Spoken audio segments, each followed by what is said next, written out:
ended up winning this game for Philly tonight. Yo, it's your boy Ryan, Northwest Sports Fanatics, back at you with a new video. Today is Friday, December 9th, 2022, with your boy Ryan and the Northwest Sports Fanatics. Make sure you guys subscribe to the channel. Smash that like button either now or on your way out.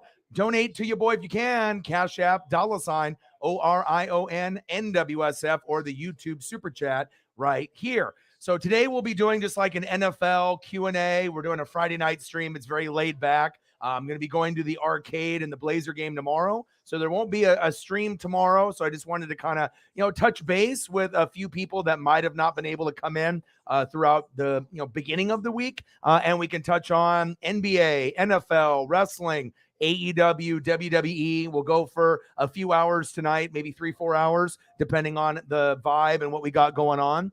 Right now, we got the Sixers up 119-110 over the Lakers. But I was actually looking forward to the matchup on after this, which should be pretty good, which is going to be the Milwaukee Bucks with Giannis versus the Mavericks and Luka. So normally I don't get too hyped up for NBA matchups.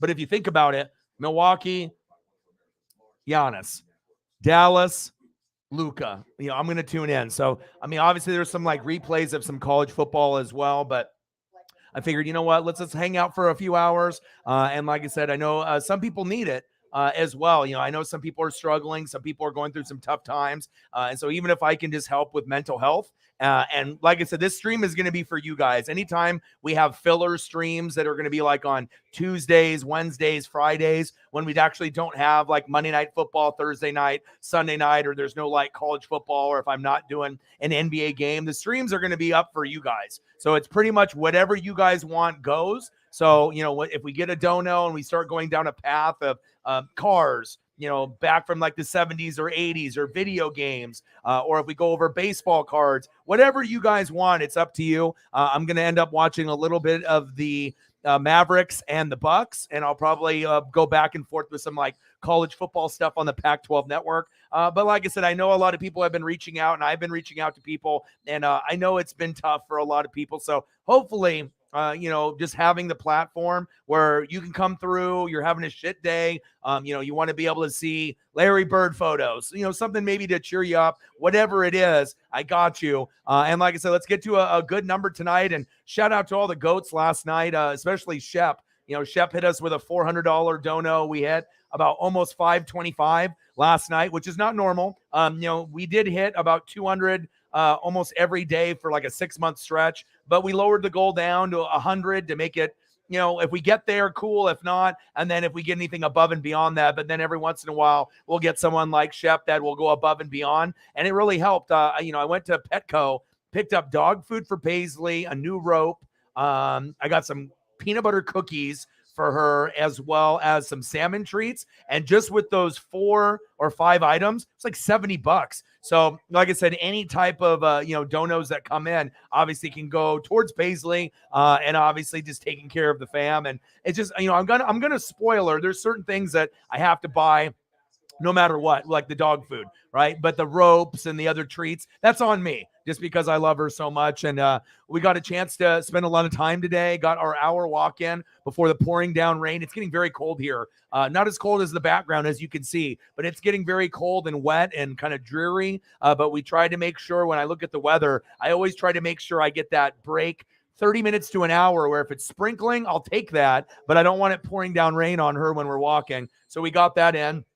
And then I've been watching a lot of Discovery Channel. The Unexplained with William Shatner is awesome. Like I said, I always try to find Discovery Channel, History Channel, National Geographic. But I always like stuff that makes you kind of think, and it also goes back in our past history. I know on one of the last episodes, they were talking about Excalibur, and they were, talking about other biblical figures and whatnot, and looking for certain things, that obviously are still missing. And then there's also other things with jewelry that supposedly may be cursed, and other things like that. Just kind of things that are up for debate. There is a lot of unexplained, but I like shows like that. They keep me on my toes, and some of the stories I've already heard them before, but other stuff, there's like new information. But I'm always looking to find something like on Discovery, on history. And then they had that other one that I was watching yesterday with Jeremy Wade, who is awesome. And obviously you've seen him doing with those fishing programs where they go into like,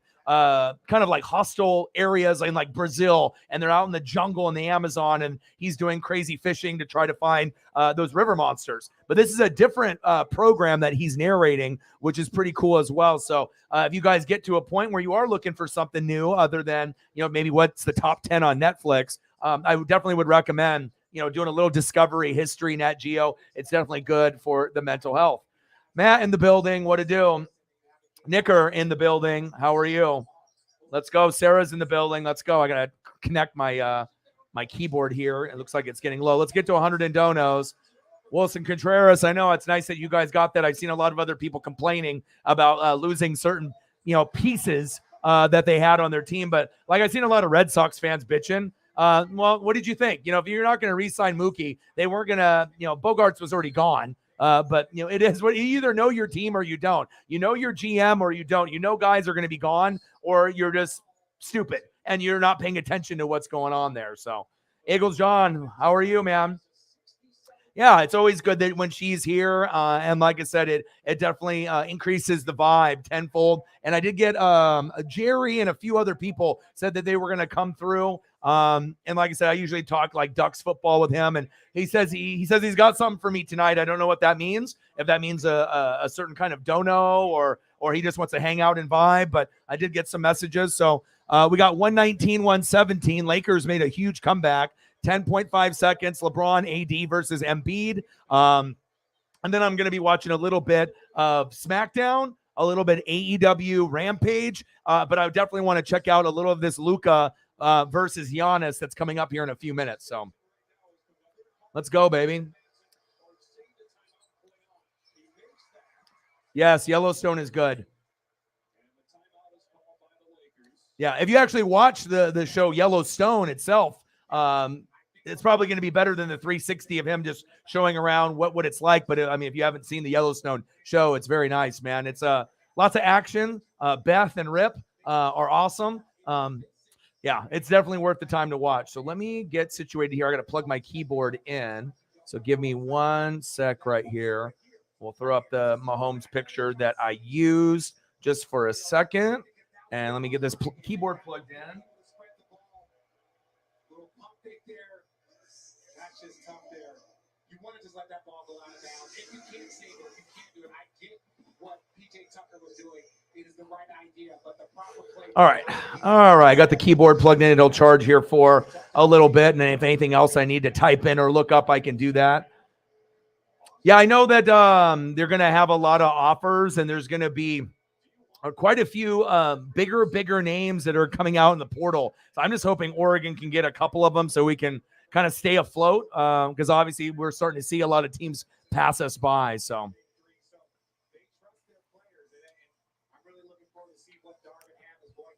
all right. So it's what is it now? 120-117, 10.5 seconds left. Sixers up by 3. They are going to transition here to the next game in a few minutes.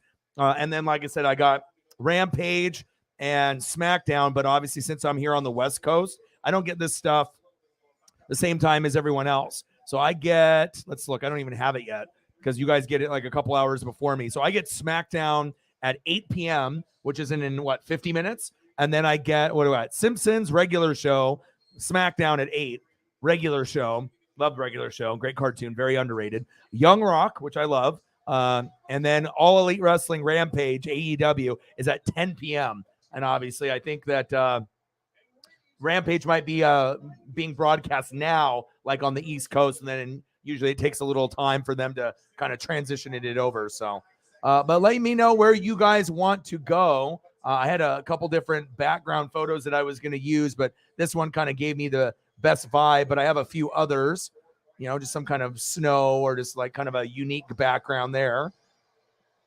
But this will be pretty much for the fans and for you guys, the friends and the fam. And like I said, let me know where you guys want to go, and we can start it off I can throw up a Wilson Contreras for Sarah. And then, like I said, and we're probably not going to go for like 4 or 5 hours tonight. I mean, the stream tonight will probably be 3 to 4 hours, just depending on the flow and how many people show up and where we're at. But I definitely want to be there for people because it sounds like a lot of people need that place to come because things aren't very good in their life right now. And if I can be that place, and we can have some good conversation and throw up some good photos, I'm all about that live. So let me see here.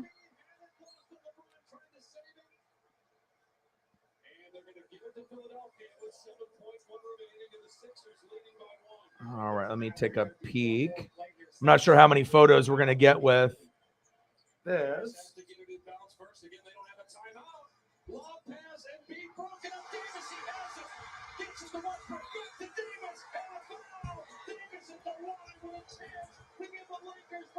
Wow.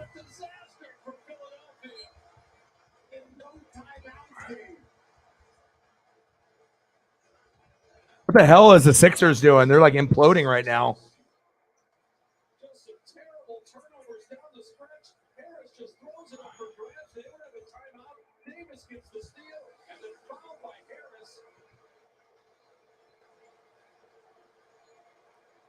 All right, let's see if I can find at least one good one. I know there's not a whole lot available with Wilson Contreras just because he just signed with the Cardinals, but I should be able to hopefully find at least like this. I'll find to be able to a couple of them like when in like press conference stuff, but there usually isn't really a whole lot yet. There's a few, but not a bunch. Let me see if I can get the other press conference one. There's another one with them like standing up. 120 Harden. And it's going to overtime. Damn it.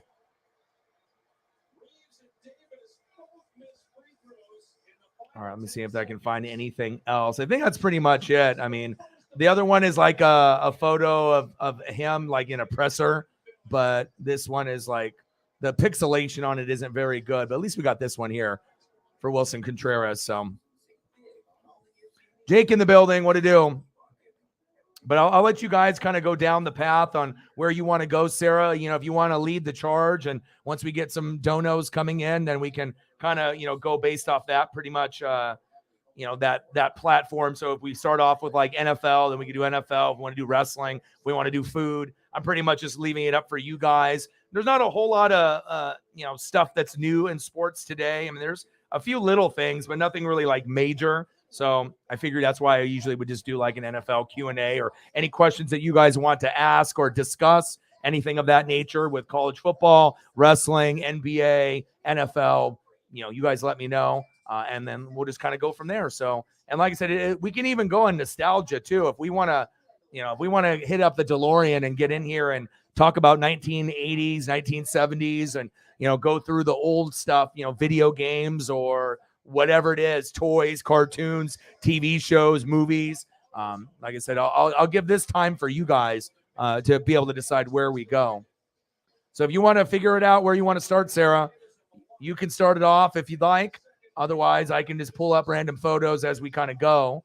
But I'm going to just hang tight, watch a little bit of this Lakers, Sixers. Hopefully this fucking shit will end soon so I can see Luka and Giannis, which is on ESPN News, which I'm going to change the channel immediately. Because why the fuck would I want to watch this game? There's no point. Not a big fan of LeBron, not a big fan of AD, not a big fan of Harden. Embiid I kind of like, but I'm not going to go out of my way to watch him necessarily. All right, here we go. We got Milwaukee and Dallas on ESPN News. 6-5, Dallas is up. Giannis is playing. Luka's playing. Two of the top. I don't know really what you guys would rank Luka overall. The Joker's good. Embiid's good. You got Steph Curry. There's so many good players, but is it fair to say that Giannis and Luka are two of the top three in the NBA right now? I don't think that's too crazy to think. I think some people think that Luka's number two. I don't know if some people might even think Luka's number one. I mean, he is very, very good, but I think with, Giannis being Giannis as well, I think Giannis is the best player in the NBA, but I think there's a lot of other guys that could be tied at number two, but whatever ranking you want to give, I think two of the best three players playing right now, I think is pretty accurate. I don't think you can put Luka any lower than third. And if you are, that's kind of, I don't know, kind of being a hater, I think. So Yeah, we can do Ken Griffey Jr. We can do Trey Turner. We can do a little bit of that. And obviously it sucks losing Trey Turner from, the Dodgers and then going to the Phillies. But this is great for Philadelphia because I'm going to be doing a lot of Philadelphia Phillies games, throughout the year. I'll do Dodgers. I'll do Braves. I'll do Cardinals. I'll do Mariners. So I'll do some Yankees. But Trey's going to fit in really well, especially when they're waiting for Bryce to heal up. That's facts. All right, so let's start it off here. And let's see.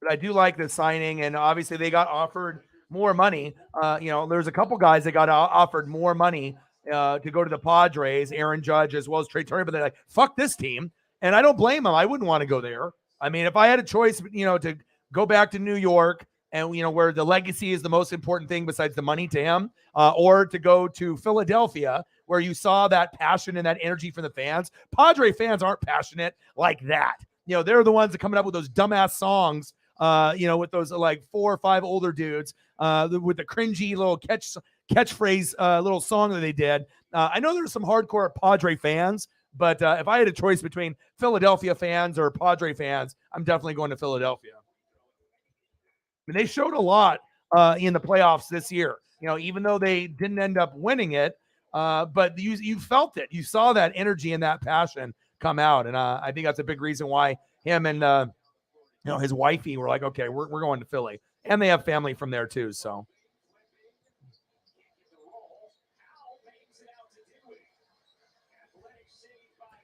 and Trey's one of the most underrated players in baseball altogether. I mean, like I said, he is one of the best.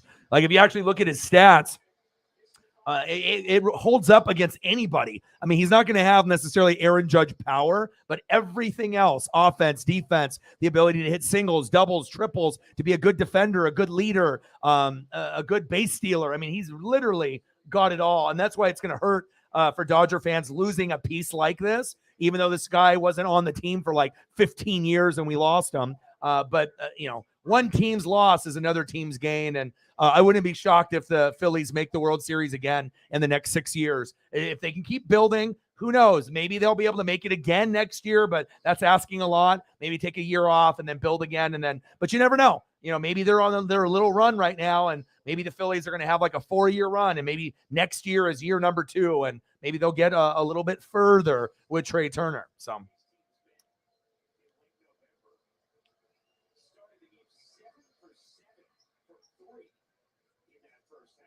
What's this? What's the rumors about the JD Martinez? I mean, I know he was in Seattle, and are the Mariners actually in the market for JD Martinez? Is JD Martinez available? Does he actually want to come here? Is that one of his options? Like, I haven't really heard a whole lot besides just people saying that they saw him, on the train, and I'm not sure what kind of meetings are going on, but that was like the last like kind of bigger name. Obviously, we've heard the Reynolds thing as well, but I don't know if I like that or not. So that's what I was thinking too, and that's why I was going to ask you, because I thought his price was like, I was like, I don't know, I didn't think we had enough money for him, because also you got to think we gave money to Julio, and next up is going to be Cal Raleigh. So sometimes we signed a lot of guys to stay home and stay put. So it's better to take care of the guys that are there. It's not like you don't want like Suarez or Julio, or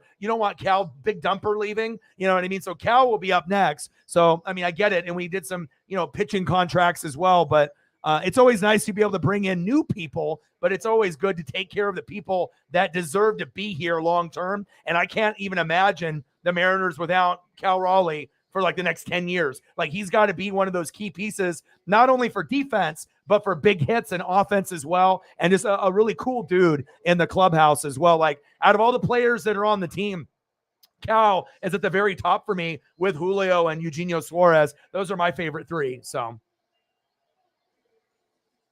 yep, exactly. Exactly, right? And it sounds like, from what I was reading, that they're probably going to be satisfied with Kelenic out there. And we just have to pray that it all works out. He doesn't get hurt and he gets over 20 home runs.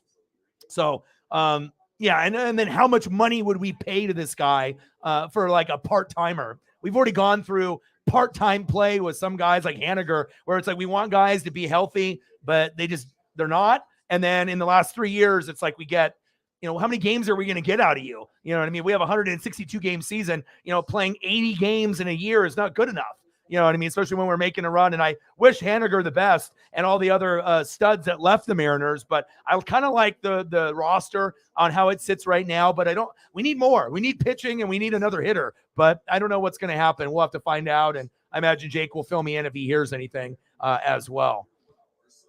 Yeah, imagine Jameson will lose his mind with that. Obviously, losing the Kenley Jansen can't really be too great. But they've been kind of quiet, the Braves. I thought that they would do a little bit more, but again, some teams rely on the draft. Some guys, will develop guys from single A, double A, triple A, and they're content. They're like, okay, there's all this money that we could spend, but you spend the money, the guy doesn't pan out, just wasted money. But sometimes the guys do end up panning out. So, yeah, and definitely need to get Schwarber off the leadoff. But the starting lineup, if you actually look at the Phillies, it's relatively the same, but you're adding, obviously, Trey Turner. But I assume adding Trey will give you guys at least 15 more wins minimum. I mean, if he plays throughout the whole season, there's going to be a good opportunity. Obviously, you're going to be missing out on Bryce. And once Bryce comes back, and if they're both healthy, that'll increase the win total. So right now, it's like Trey's going to be filling in for Bryce's numbers. But then if Bryce can come back from the Tommy John, then you're going to have two powerhouse studs being able to knock each other in. That'll be exciting. And the fans are going to fucking love him. I guarantee Philly fans, that Trey Turner jersey is going to be a very, very, very high selling jersey. Like, we already know Bryce gets a lot of jerseys sold, but now the new one will be the Trey Turner because a lot of these people already have the Bryce jerseys. So. Yeah. And I don't know. I mean, if we start Kelenic and he's the everyday guy and it works out, well, great. But yeah, I don't know. I don't know if he's got it. I mean, he's still kind of young and I don't know. And he has a lot of emotion and I'm not sure if he's mature enough to handle that slate. I know he can do it, but he seems like a little over emotional sometimes. And I don't blame the guy when you are a prospect that were supposed to be you and Julio, right? And then obviously Julio turns into Julio and you get called down. And I imagine like it hurt his heart a little bit. Like, it's like, I'm better than this, and you're going down to like AAA and getting called up and going back down and you're not really being able to gain like rhythm or momentum, but hopefully it'll make him stronger. And because we do need him. We definitely need him moving forward. And that is big facts. Yeah, true. That is very, very true. Oh, yeah. And I'm very familiar with him being on the Mariners, and then we saw what he did with the Mets. That's going to be another pitcher as long as he can stay healthy. That's really the key, but that'll be an additional piece to add to the pitching because that was really the problem. You know what I mean? I'm not sure if it was really hitting all the time. Sometimes, you can have the most elite lineup. Like you looked at the Dodger lineup last year, top to bottom. You're like, oh my God, on paper, this looks amazing. But even when it's like, oh my God, on paper, that doesn't mean anything. Like there's times where you're watching the Dodgers and it's like, they got this like stacked team and they can't even get like 2 hits. It's like, how do you have all these all-star players or like really, really good role players, and then you end up losing 4-0 and you got like 1 hit or 2 hits in 9 innings? It doesn't make any sense. But obviously we know pitching ends up winning, the championship, if you want to end up being a World Series champ and, getting the pennant, but you still need to have clutch hitting as well. And having those guys can play great defense. And I think the defensive players on baseball, they kind of get overlooked and overshadowed unless they have like some power they bring with their bats. And they're like, whoa, this guy's a good 2-way player. But you don't really hear a lot of people give a lot of love for like, wow, this guy is amazing on defense. But most guys that are great on defense, they usually are pretty good with the bat in the box. There's not really a whole lot of guys that are like elite, defender, and they just can't hit. Ooh, nice dunk by Giannis. I mean, there's going to be guys that are going to be batting like, under 280. You're going to get guys that are batting 220 to 250 that are like really good at defense, but maybe their hitting is kind of booty. But they can get better as the season goes on, and I think we've seen that as well. So, Megan in the building, how are you? All right, so we can go through some of the photos here. I know my keyboard will die at some point here, but I'll give it some time to plug it in. We're just kind of going over some of the free agents, talking a little NFL, little MLB. I got Giannis and Luka on the screen right now. And like I said, we're just here to try to lift some spirits as we're going, obviously, from Friday to Saturday. And I'm not going to be streaming tomorrow. So that's why I wanted to make sure that, I take advantage and just hang out with you guys for one more day. Saturday, we'll be doing the arcade.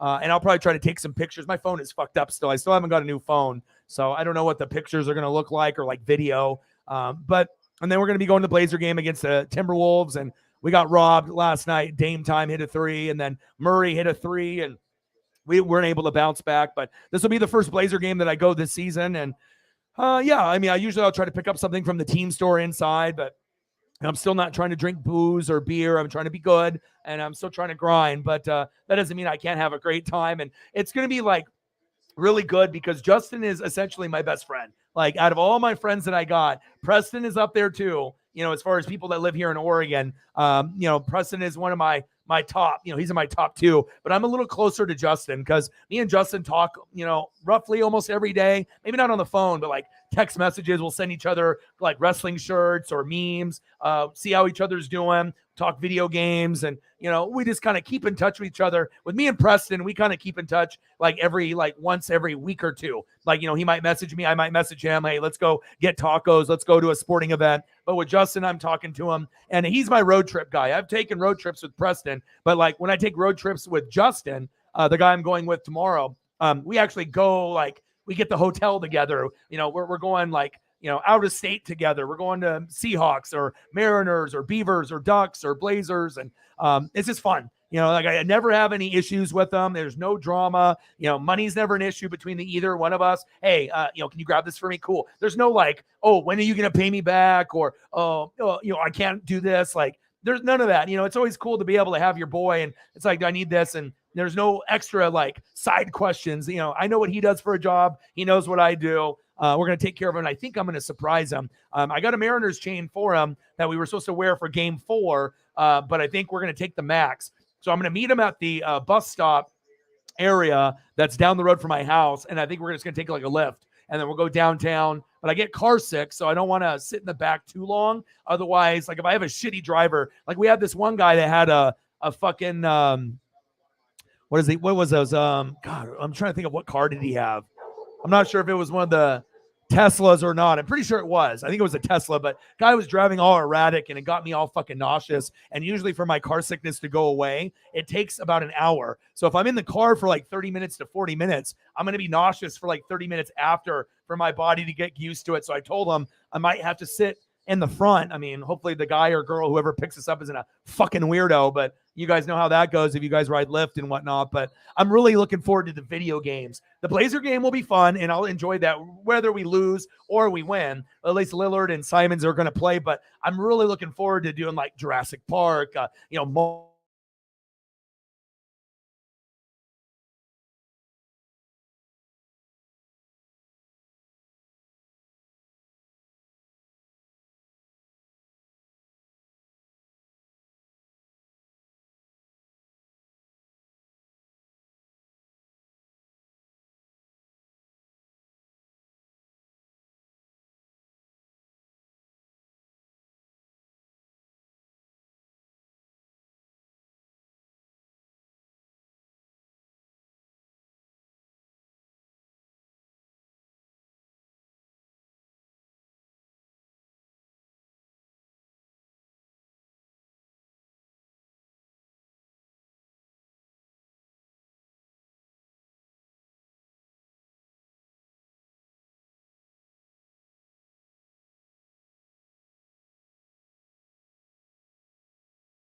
Oh my God.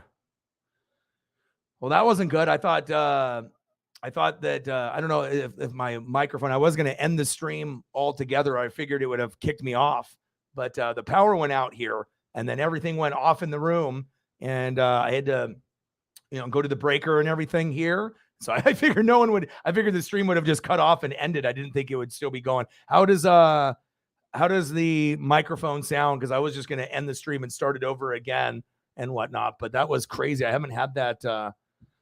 Luckily, that wasn't a fucking game. But yeah, everything turned off. My TV turned off. The power strip, everything just turned off at that point. So that was crazy. All right. So is everything sound as far as like my voice and the microphones? Because I had to kind of reboot it there for a second. Does the microphone sound okay on your guys' end? Hopefully it's good. Otherwise, I can always end the stream and start it up again. But I guess it just had the black screen and the ticker was still going there. But it sounds good. Okay. Because I unplugged everything and plugged it back in. And I was going to do just a little test there. And usually I do that on everyone. But, wow, that was crazy. Like I said, I haven't had that happen. I know the weather has been pretty crazy here. But, I mean, it's not like that windstorm that we had maybe from, I don't know, like 2 weeks ago, when the power was going to go out and the power strips and everything is good. That was just really awkward and weird. I don't know why that happened. And luckily that wasn't like Monday Night Football or Thursday night. I mean, I guess if I had to start the stream over again, I mean, there's no big deal. I mean, it's like we're only 33 minutes in, but that was kind of weird seeing like when I got into the studio and I was like looking in, it just had it black. And I assume that's what you guys were looking at and the ticker was still going. So if anything like that ever happens again, where, like the screen goes black and whatnot, that's going to be probably because the power went out. So, wow, that was crazy. Well, I'm glad that we're back. And then anyone that was here that left, maybe they'll come back. All right, let me scroll down through the comments here.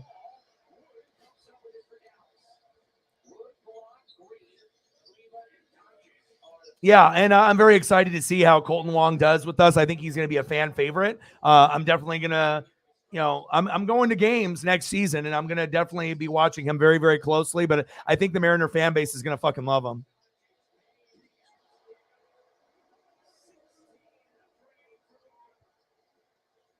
Hey, stop it with that. That's ridiculous. You're not going to lose to the Panthers. From someone that watches as much as football as me, 0% chance to lose that game. 0. And even if Kenneth Walker doesn't play, you can still win that game.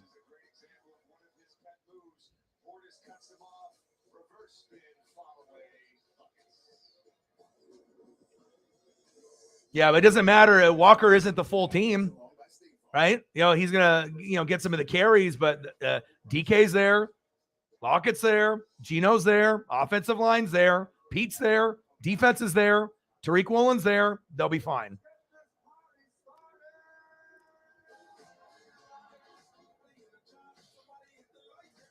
Yeah, there actually is some pretty good rivalry weeks. But like I said, I did peak on my fantasy. And week 1 in the playoffs, I'm not really looking forward to it because I have all red. So hopefully that, some of those guys that have red that are going to be in my starting lineup, which is all 9, that hopefully some of them actually have some green and good positive numbers. Because if every single one is red, I know not all of them are going to do bad, but that's not ideal. I don't think I've ever played in the fantasy playoffs before, ever in my life, and got red for every single player in the starting lineup and even guys on my bench. So that definitely makes me nervous from being able to win the whole thing. It's best of 2 weeks. So if I have a really bad week 1 with all those red matchups, that could really prevent me from even getting to the championship. So we'll see.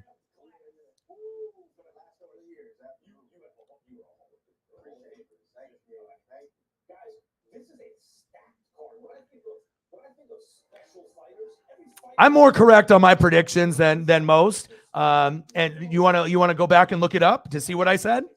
Okay. The Raiders is different. All right. We didn't even talk about that game. So nice try, though. And plus, when you're going with someone like Josh Jacobs that's having a career year, who is going to predict that? I mean, obviously, I have Josh Jacobs at flex, and I'm going to play him, right? And the Seahawks should have won that game. There's a lot of games that they have dropped that they should have won. But essentially, if someone's the best running back in the NFL, what do?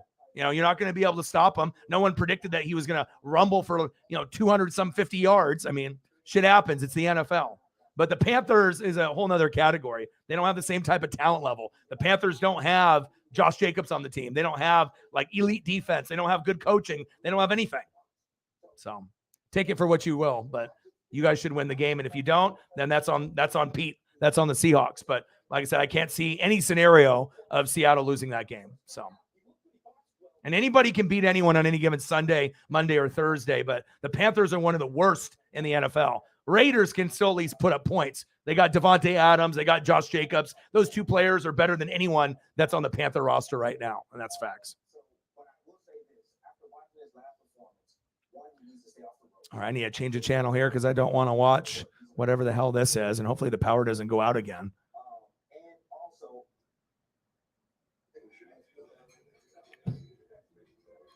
All right, I think I'm good now.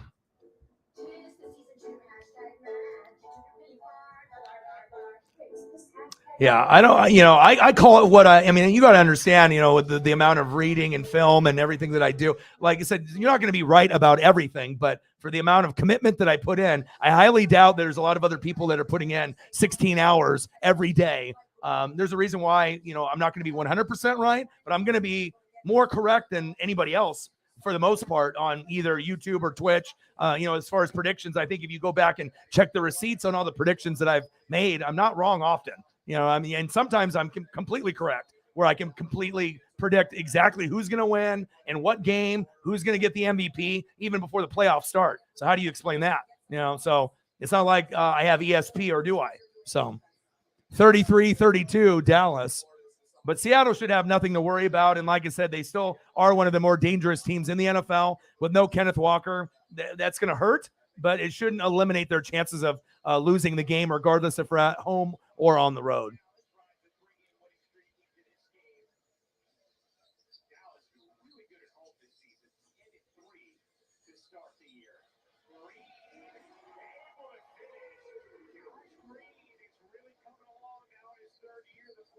All right, let's see here. Where do I go? 35-32 Dallas. All right, where do I want to go? For now, just because I'm watching this before wrestling comes on in 20 minutes. See if I can find a good Luka photo or maybe a good Giannis. And then you guys decide where you want to go from here. But that was really crazy that with this particular platform that the stream was still going. Normally on my old platforms, once this, you lose power, it's done. The stream it just turns off. So that was really weird to see when I actually came back into the platform and through everything that it was still running. But I guess that's a good thing, I guess, that it was still running. But yeah, I don't know. Luckily I don't have that type of issue. And as I have like 2 surge protectors down below, and that's probably a good thing that I have those.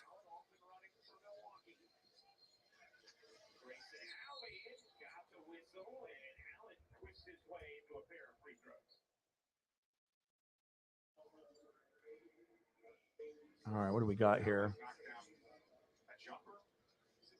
Oh, this is kind of cool. Giannis going in for a dunk. Also averaging a few assists a game this year. Probably just throwing the ball to the post to Giannis. It's a good way to pick him up. Well, at least it wasn't that long. How long was I gone for? Was it like 5 minutes? I don't think it was too long. So, and obviously the stream was still going, so you guys knew I was going to come back at some point or another. Just going to suck at that one point where people are like, if they see a replay or whatever, and they just see like black screen. But I mean, it's just like someone stepping away from the stream, I guess, as well.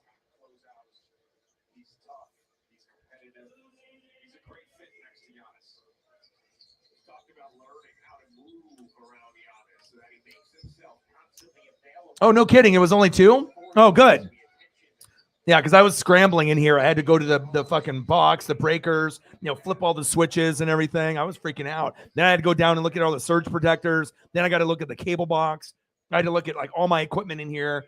And like I said, I usually don't try to have too many things, but obviously having expensive equipment, you got to have surge protectors and whatnot. So, yeah, I did see that.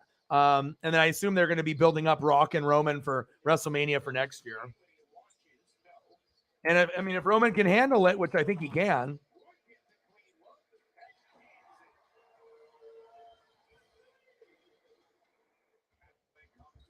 And then what do we have? We have an NXT pay-per-view. We have is it NXT pay-per-view this weekend? And there's like an ROH pay-per-view, but I'm not going to buy the ROH pay-per-view. I'm going to buy that. It doesn't have a good enough card for me to buy. So.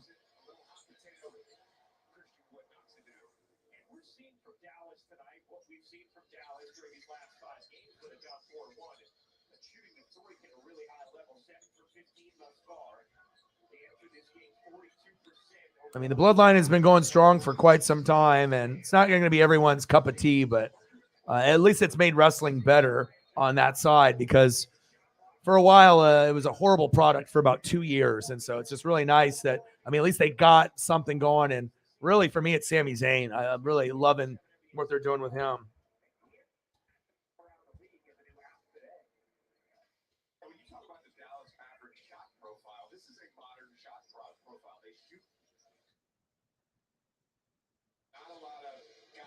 And then what did I watch earlier? I watched Law and Order SVU. And then the blonde Rollins is retiring from the show. If you guys watch that, show Law and Order SVU, I've been watching it for years and years. And obviously I like that one. And then Organized Crime, I like that one as well. But Rollins, the blonde, who's like, one of the ones that's in there, she's been on the show for 12 years. And her last episode was last night on whatever episode it was. And then she's no longer on the show. And it seems like they've been pushing out some of the characters. There was also that Mexican girl that was on the show for a couple years and they pushed her out. But I know Ice-T is going to be there. Ice-T is collecting a really good paycheck. And obviously with her and, Martina, the lead, Olivia, obviously she's going to be there and they're not going to change her as the captain, and Ice-T will be there. And, but yeah, definitely, I'm not liking the fact that Rollins won't be there anymore, the blonde, but she definitely had a good run. Who's stolen from Giannis. 38-34 Mavericks. Ooh, nice alley-oop. Wow.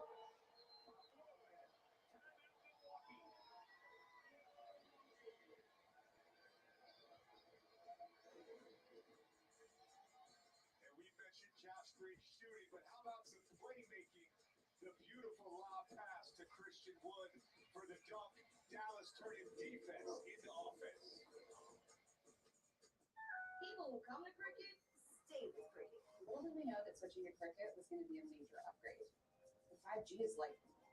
Yeah, maybe that's a sign from the universe with the power going out. I'm not sure what that specifically means, but I'm already taking tomorrow off, so whatever that means. And we got to do the Survivor Series photo.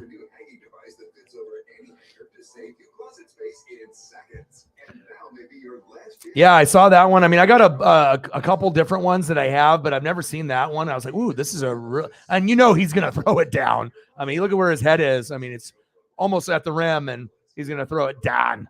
Like that a lot. And then we got a little bloodline.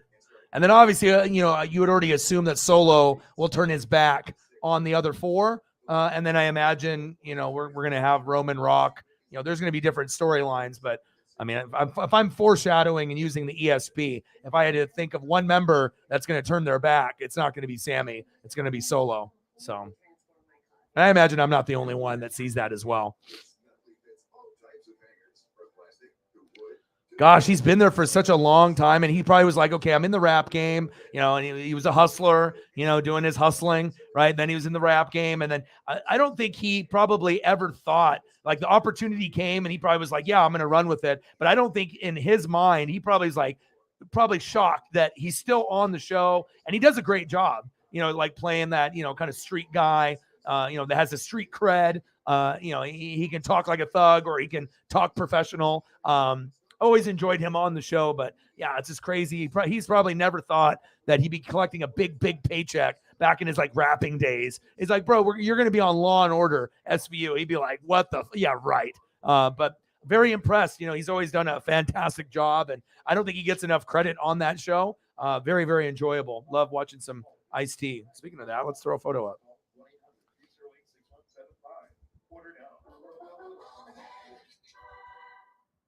If you need outdoor lights, trust the Bell & Howell Bionic brand family of lights. Introducing the Bionic Floodlight from Bell & Howell. There we go. See if I can get a good one here. Multi-directional floodlight that showers the super. Yeah, but I always try to, watch a little bit of everything. Instant motion is detected. The Bionic Floodlight blasted area of over 1,000 I'm gonna take my logo down. penetrating light, then automatically shuts off after the motion stops. And obviously, you can tell this one with Stabler. It's an older one, so obviously they've gone through many, many different character changes. Let me see if I can find something. Oh, here we go. Something that's maybe a little bit more current, even though this is an older one too. And God, she's been there forever. 25 years.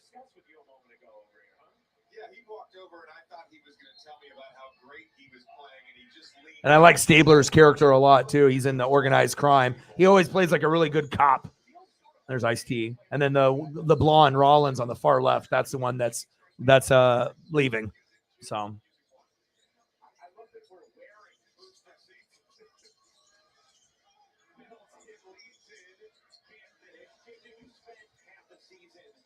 always liked her character though.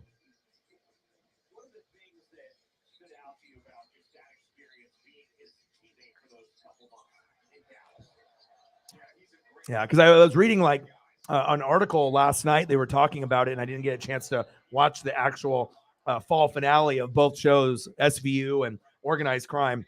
Both shows actually were really, really good too. I recommend, if you guys haven't caught the last episode, which was, I believe it aired last night, I definitely would recommend watching it, and it's the finale. So you're going to get the finale in both shows, and then you're going to have to wait till spring until they come back. And then I was watching those, and then a little bit of the Unexplained on Discovery Channel with William Shatner, which I like that show too.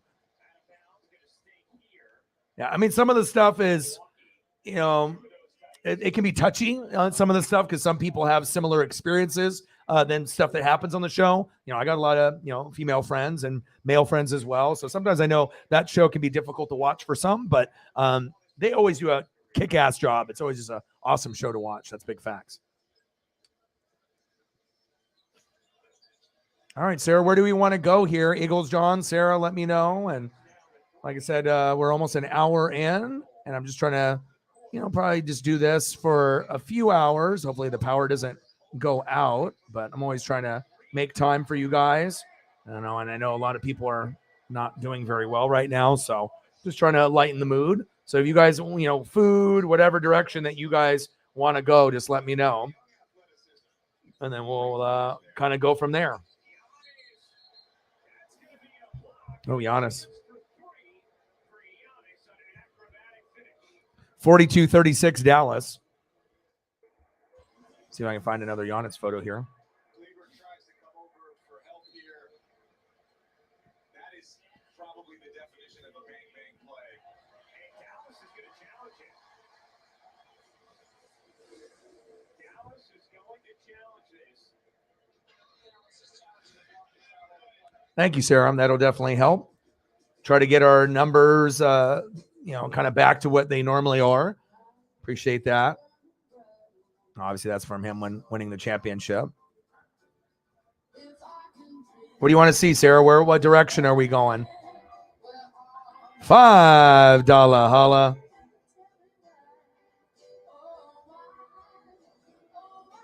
Bang, bang. Boom, boom. Bang, bang. $5 holla.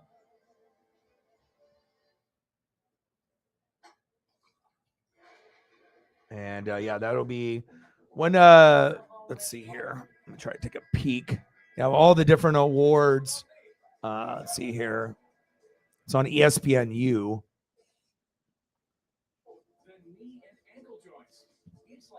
I'll probably go back and forth and see. But sometimes the awards isn't everything, though. I mean, it's a good thing, but sometimes winning awards is a bad thing. It's like a curse because then there's so much pressure as you go to the NFL, especially the Heisman. It's like if you get the Heisman and you're a quarterback, it's almost like a curse because how many guys that actually win the Heisman, go to the NFL with that pressure, and then actually succeed. There's a lot of quarterbacks that have gotten the award that have fizzled out and have not been very good on the NFL. They might have been very, very good in college, of course, because you got the award for being the best, athlete in college basketball and, college football. But I don't know. I mean, it'd be good for Caleb to get it, but I wouldn't want that to ruin his NFL career with all that pressure if he ends up getting it and then feels too much pressure, whatever, based on the team or just pressure on himself, and then he ends up being mediocre or bad. I wouldn't want that. So you want some Larry Bird? Let's do it. I've been reading a lot about Bird in the last couple of weeks too, and seeing a lot of amazing old school photos. Reminds me of that Mitchell and Ness, Larry Bird, and those jerseys that I used to hustle, on eBay back in the day. Let's do some Larry Bird. Let's do it. Appreciate you. $5 holla. 95 to go.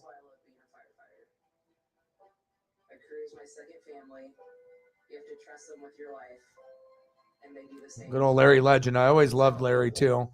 Never disliked him. Always enjoyed everything about Larry. And then plus, if you're Caucasian and you're white and you're better than most of the black players in a black league, it's 90% black. That's a big thing. You know what I mean? I actually saw a funny interview by one of the Larry Bird Hall of Fame presentations, and it was one of the old school guys. It wasn't like a Moses Malone. I have to go back and look to see what it was. But he was listening to Bird this, Bird that, and it was he was on the car ride home, going from DC. And it was this older OG brother that was I think, coach NBA. And he's like, Bird goes to for three, Bird gets a steal. And he's like, who the hell is this Bird guy? And then he saw the paper the next day and saw that Bird was white. And then him and all the other guys were just floored. They couldn't believe that the guy, he's like, damn, this brother's really good, this Bird. And then they found out it was a Caucasian white dude. And yeah, man, I mean, like I said, there hasn't been too many guys that could compete with the Magics and the Jordans, obviously back then the Barkleys and the Malones. And by far, Bird was not only the best white player, but Bird was considered at some point, right there with all the other GOATs, which is saying a lot of it based off his, not only his skill set, but his work ethic. And like I said, if you watch Bird play at times, you're like, this guy's too loppy. He doesn't really look that athletic until you actually watch him play. And then he does crazy passes, his ball awareness and court awareness to me were at the top. The only person that I felt that had just as good court awareness as Larry was Magic. And obviously they dueled it out for years and years. But yeah, I've always loved fucking Larry, man.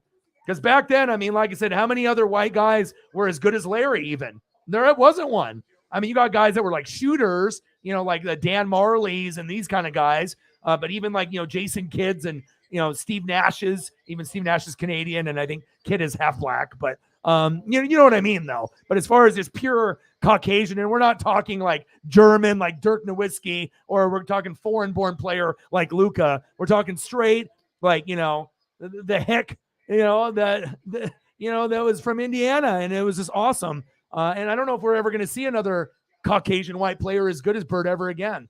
You know what I mean? I love him. I mean, he's an awesome player, and I don't think he gets enough credit. I mean, especially from the younger kids nowadays. They want to discredit Jordan. They want to discredit Kobe. You know what I mean? So if they're going to discredit those kind of guys, of course they have no love for Magic or Bird, which is a shame because the NBA now compared to what it was, it's not even close. Love me some Larry Legend. The Hick from French Lick. I got a couple Larry Bird books as well that I've read, based on his work ethic and sneaking into the gyms and, getting in that extra time because he knew that if I wasn't working out, someone else was. And I love that type of mentality. And that's why he works so hard. It's okay, if someone's taking 300 shots, I got to take 400 because there's some other person out there that's doing it. And he knew it. And that's what made him so great. Always knowing that someone else is out there working harder. So he was like, okay, well, if that's the case, then I got to put in more and more and more work. And obviously it showed. If he didn't have back problems, he probably wouldn't be able to play for a little bit longer. But, I mean, he definitely had a good career like Magic. See if I can find a good picture of both of them.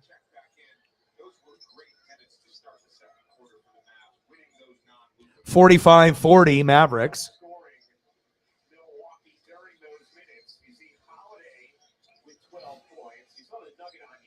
Yeah, and he took it to the extreme. Like, I mean, I try to take it to the extreme as well. You know what I mean? Like, if you really have a passion or love for something, you just can't sit back and wait for greatness to, fall into your lap. You're going to have to go out and grab it. And sometimes you can work really hard and you still don't get what you feel that you deserve, or it takes a lot longer. There's not necessarily like a set timetable. Like, okay, I'm going to, do this type of research and at this day, this is when I'm going to blow up. I wish it was that simple, but it just doesn't work like that. But that's where part of my work ethic comes from is Larry, because like I said, I read a lot of books about him in high school, about his story and how hard he actually worked. And that's why I do respect, Larry and Kobe and Jordan and Brady and a lot of the GOATs, because they just work harder, and then they take it to like an obsession level where, they're trying to be obsessed of something positive. And sometimes it can be a little toxic, I guess, if you're, ignoring other responsibilities that you got to get done. But I don't think anyone can deny that Larry was one of the greatest players, white, black, it doesn't matter race, just players ever. I miss him. I wish he was. I know he can't still be playing today, but anytime I see any old Larry or Magic, I'm always watching. I'm always watching the old school era. Then you got this one was awesome. You got Robert Parrish and McHale down below. Fantastic.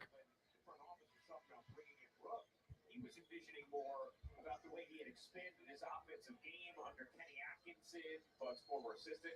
Kenny was head coach in Brooklyn. All of a sudden, Lopez started shooting threes, and that's really where his focus was. So he had no idea he was this caliber of defender, but he has been a true anchor.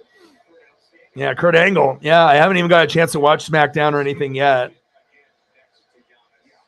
Did you watch any SmackDown or AEW yet?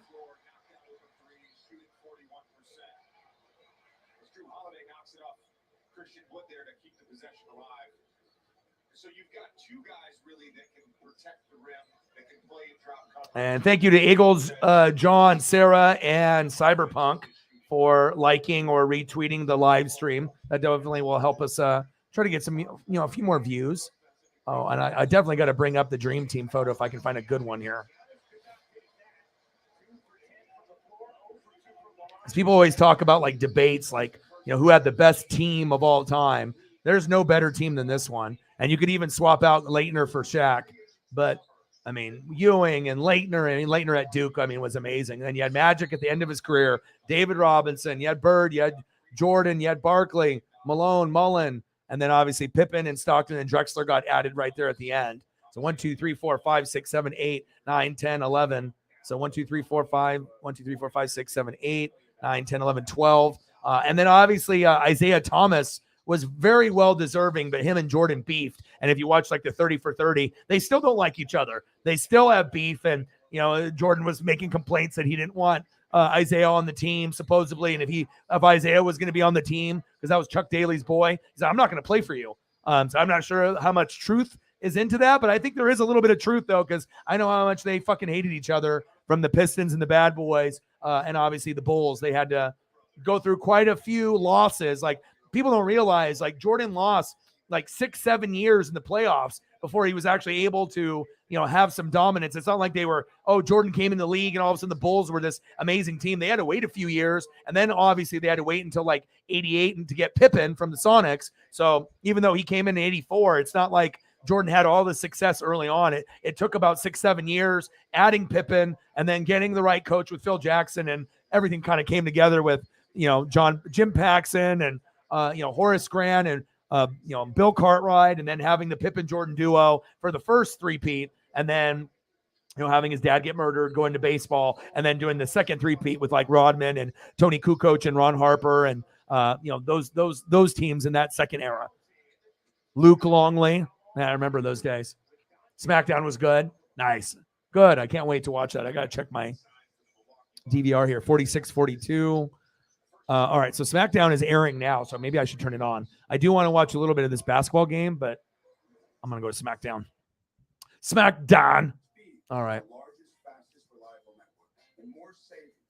But this is the best team ever constructed. I mean, you could have Dream Team 2, Dream Team 3. There was no team that was ever going to beat this team, and there's a reason why they won almost every game by fucking 50 points. Because I mean, look at the roster. Even guys that couldn't even move anymore. You know, Magic was getting older. Bird's back was fucked up. You know, some of these guys are kind of at the end of their careers, at least two of them, and they were still able to whoop ass like they did. So that says a lot about the team.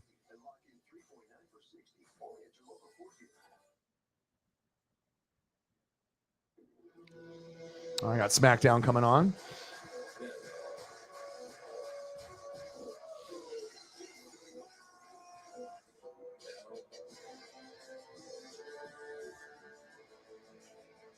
I like these old school pictures of Magic and Bird too.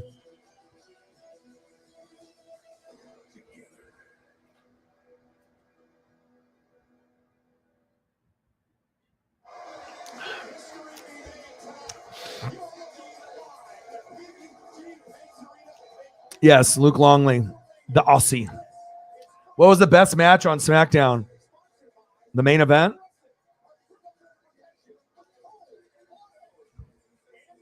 Oh, it's in Pittsburgh.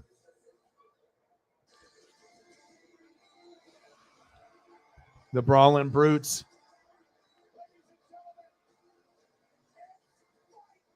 It's fight night. I gotta delete some of these other pictures.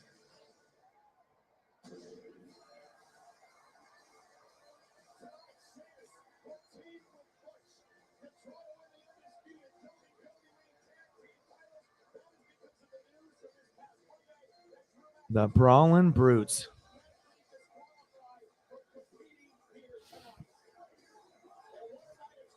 Well, Sheamus got his like little faction and whatnot. So, I mean, he definitely needed some like kind of rebirth in his career. And obviously Sheamus by himself is one thing, but when you can have, you know, kind of a faction that can, you know, give you a little bit more popularity when you've been kind of like, I don't know, pushed aside for others to shine. So.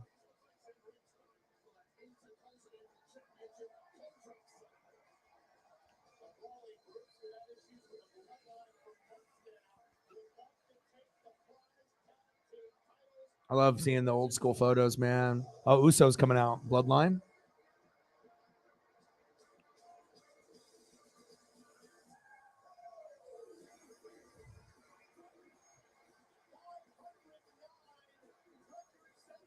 And whether you love the Bloodline or hate the Bloodline, it's a faction. And I know Vince hates factions.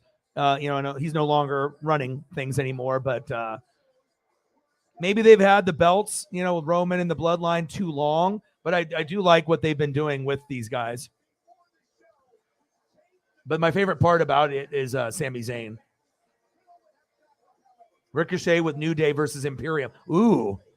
And what's the word with Big E? Is Big E done? Is he actually coming back to wrestling, or is his like neck so fucked up that it's too much of a risk? Have you heard anything new about that? But Usos always put on good matches, just like New Day. I mean, there's just certain tag teams where you know it's going to be good. So, okay, I can't wait. So I'll be watching a little bit of this. And then if anything else that you guys want to have me pull up, and we'll see if we can get a few other people that, you know, if they are struggling a little bit, hopefully they're, you know, if they got time, they can come through. You know, it's, you know, either be sad by yourself or hop in the room and hang out with the group and feel a little bit better. So let me know where you want me to go after this. You know, we can go cats, we go dogs, we go animals, we can go nostalgia.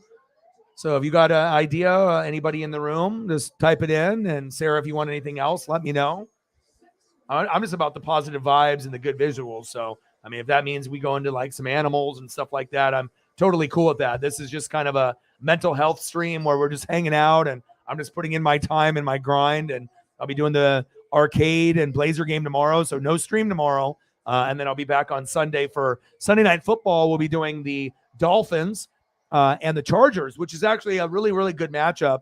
Tua versus Herbert. I would assume Miami will most likely win that game, but Herbert will fight. And we'll see what happens. And then you get to see two of the best quarterbacks in the league this year, even though Herbert has been, you know, injured and Tua has been great. So getting to see Tyreek and Waddle and Tua. Yeah, sign me up. And then I get Herbert also. Yeah, sounds awesome.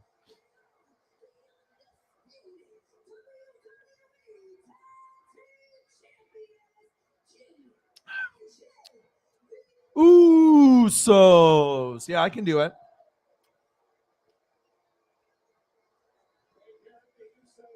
I'll throw up a couple.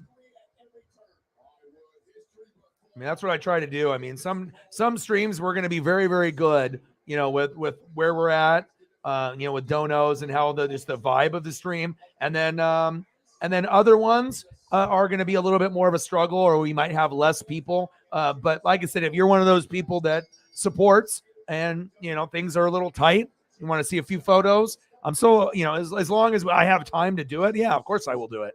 You know, sometimes a couple photos can turn things around, you know, and make things a little bit better.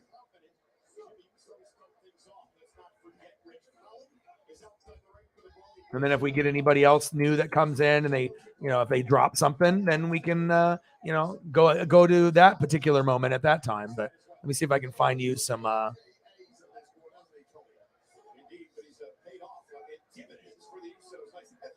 So I find a couple newer ones. I mean, I've already seen a lot of fucking Pete Carroll photos, but I'm always looking for new ones because you just got to find the photographers that are taking some of the newer ones or some that maybe you haven't seen. There's one right there showing some emotion.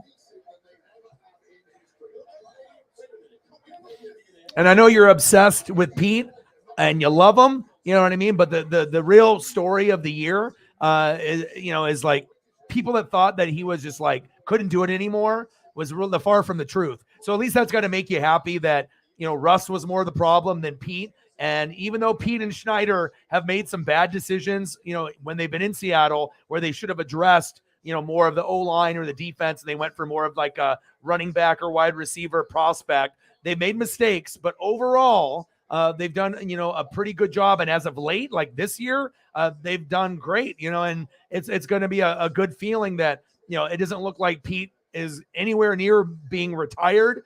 He could definitely go for a few more years if he chooses to. And as other teams keep losing, your draft pick keeps getting higher. And I assume that you're going to get the best defensive lineman in the draft. I would hope offensive line or defensive line. Defensive line would be the smartest because you need help there. But offensive line to pair up with Lucas and Charles Cross would be like you would end up having like that Dallas Cowboy offensive line if you went that route. But again, the defense needs help. Now, if you guys had some defensive guys still there, like Frank Clark or or Bennett, you know, from a few years ago, like if you guys actually had a couple guys up front and you decided to go for offensive line, like the best center in the draft, but you wouldn't pick that at number 2 or number 3, but like maybe the best guard in the draft from like Bama or Georgia, that could really flip like, from going from like 8 or 9 wins to like 11 or 12, you know, especially if you have one of the best, you know, in the draft, that could end up being like a Pro Bowl player immediately. And it could end up being a Hall of Fame player. So if you get a Hall of Fame offensive lineman, that definitely can make a big, big difference. So, yeah. But I've actually read a couple articles of, people trying to give the proper due to Pete. Like, we haven't really talked about him too much. It's more Geno and, you know, the offensive line with Cross. But there was a couple articles that I usually try to dive into every team, not just, you know, Pete. I'm going to every team, every storyline, and trying to break it down. But like I said, the one cool thing about him, he is a player's coach. So he definitely has a family kind of father figure vibe, but he can also talk to them as a man, as a friend, as a confidant, but then also be kind of like the grandpa, respected father figure. But he's always having fun. And if you can have fun at what you're doing and show that, like, hey, I might be 60, 70, 80 years old, and I know he's not that old, right? But you get my drift. You can be 50, 60, 70, but if you act like, you know, in your heart and soul, like me, I'm 40, but I feel like I'm 21. I'm 18. Like, I feel like I got the knowledge of someone that's over 50, you know, with all the reading and everything that I do, but I feel just my overall energy is like a college kid, like 18 to 21. And I feel Pete is the same way.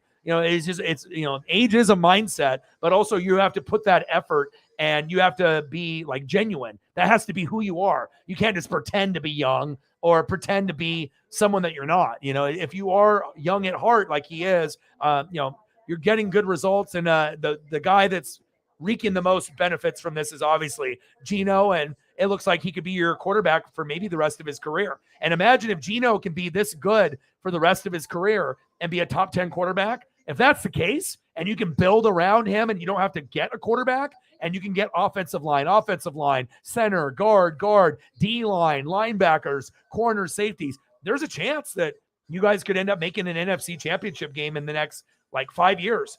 Shit, it could be this year. You never know how the league will, the matchups will fall out. It's not likely this year, but I mean, there's going to be some crazy that happens. And I honestly would rather have Seattle go further than Tampa. So if you guys could make it to play Tampa, play the Niners, beat a couple teams, and then, if you have to play the Vikings, whatever, beat them. And then if it ends up being either you or Dallas, going against Philly, I mean, I know Dallas will be the one that most people think that will get there, or Minnesota. But if it ends up not being those two teams, or they play each other prior to the NFC Championship game, someone else has to come out. Is it the Niners? Is it Seattle? I don't think it's Tampa. So I'm interested to see kind of where it goes. So,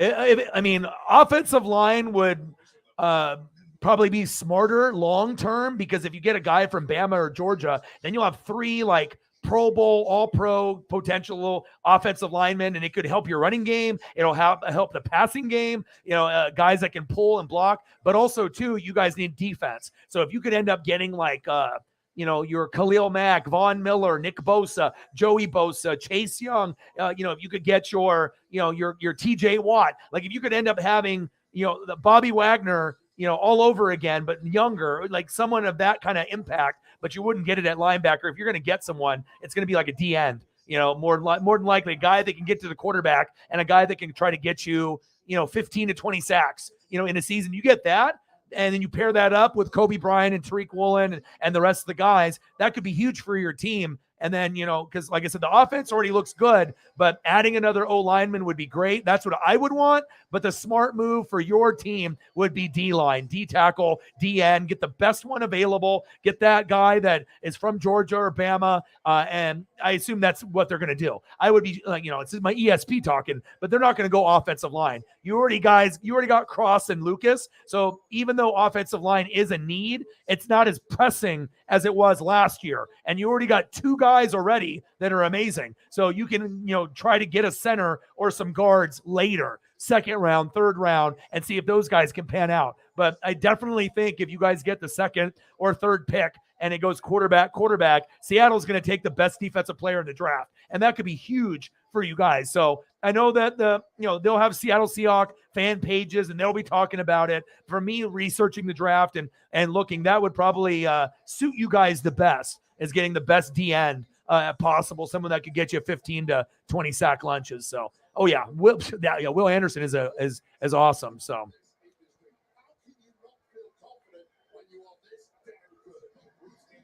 yeah. Well, the reason that they said that though is because, like everyone else, including you and me, we didn't really think Seattle was going to be very good this year. We didn't know that, all the rookies were going to pan out except for Kenneth. We already knew Kenneth Walker would be good. We knew Charles Cross was going to be good. We figured Charles Cross would be the best.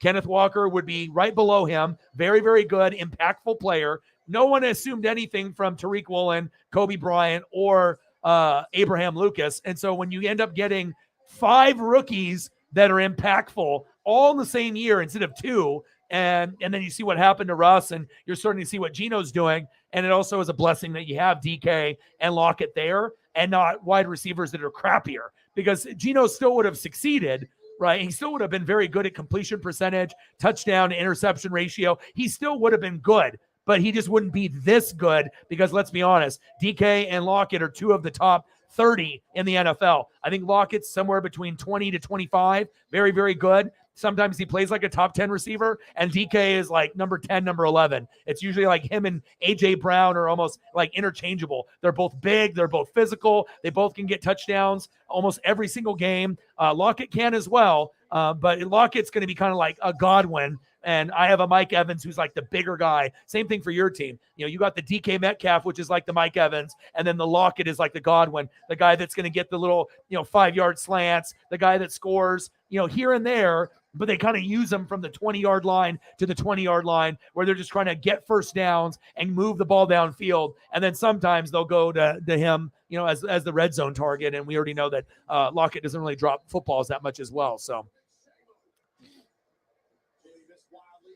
yeah. Like I said, when I do research for draft, I really do take it serious, like fantasy football, where I try to cover, like the top 60 players, and I try to look at your team, and I try to pretend that I am Pete or Schneider, or John. And I try to, okay, if I'm in the war room with them, I have to look at your whole entire roster. I have to look at your depth. I have to look at your needs. And I'm not like copying any ESPN or Fox Sports. I'm trying to just do my own analysis and break things down. And then go that route. So, like I said, those would be the positions that would be the most impactful for you guys, D-line and O-line. Personally, I would rather go O-line and then go D-line in the next round. But if you're going to get like the third pick, it's too hard to pass up on a generational talent that could end up being, the next big thing on defense. But the problem that I have with picking at like 3 with like a defensive end or D tackle, the one thing that irks me, and I think you might know it too, is injuries. Because every time you get a number 1 pick at D tackle or D end,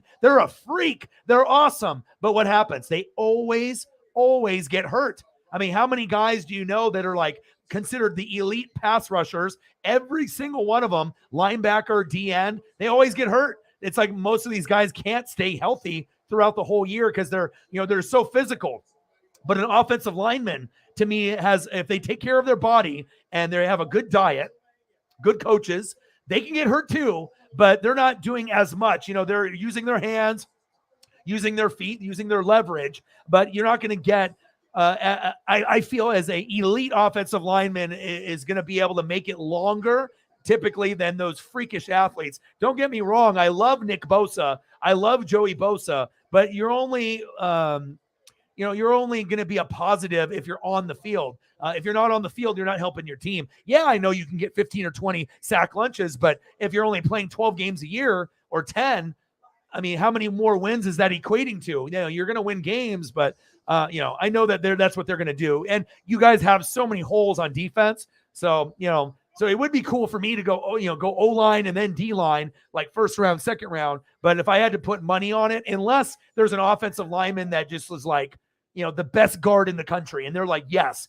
this guy is 6'8", 350. Nobody's moving him. He's going to give Geno more time. He's going to make Kenneth Walker better. We'll get the defensive guy later. We'll get that D-end who might not be the best in the country, but maybe he's like the third best. And then maybe he can end up being a guy that gets 10 sacks. So, everyone's going to have a different perspective. But like I said, I know Seattle needs so much defensive depth help that they're going to go for the best defensive player, which isn't necessarily the wrong pick. We just have to cross our fingers and then whoever they pick, that he doesn't get hurt a lot.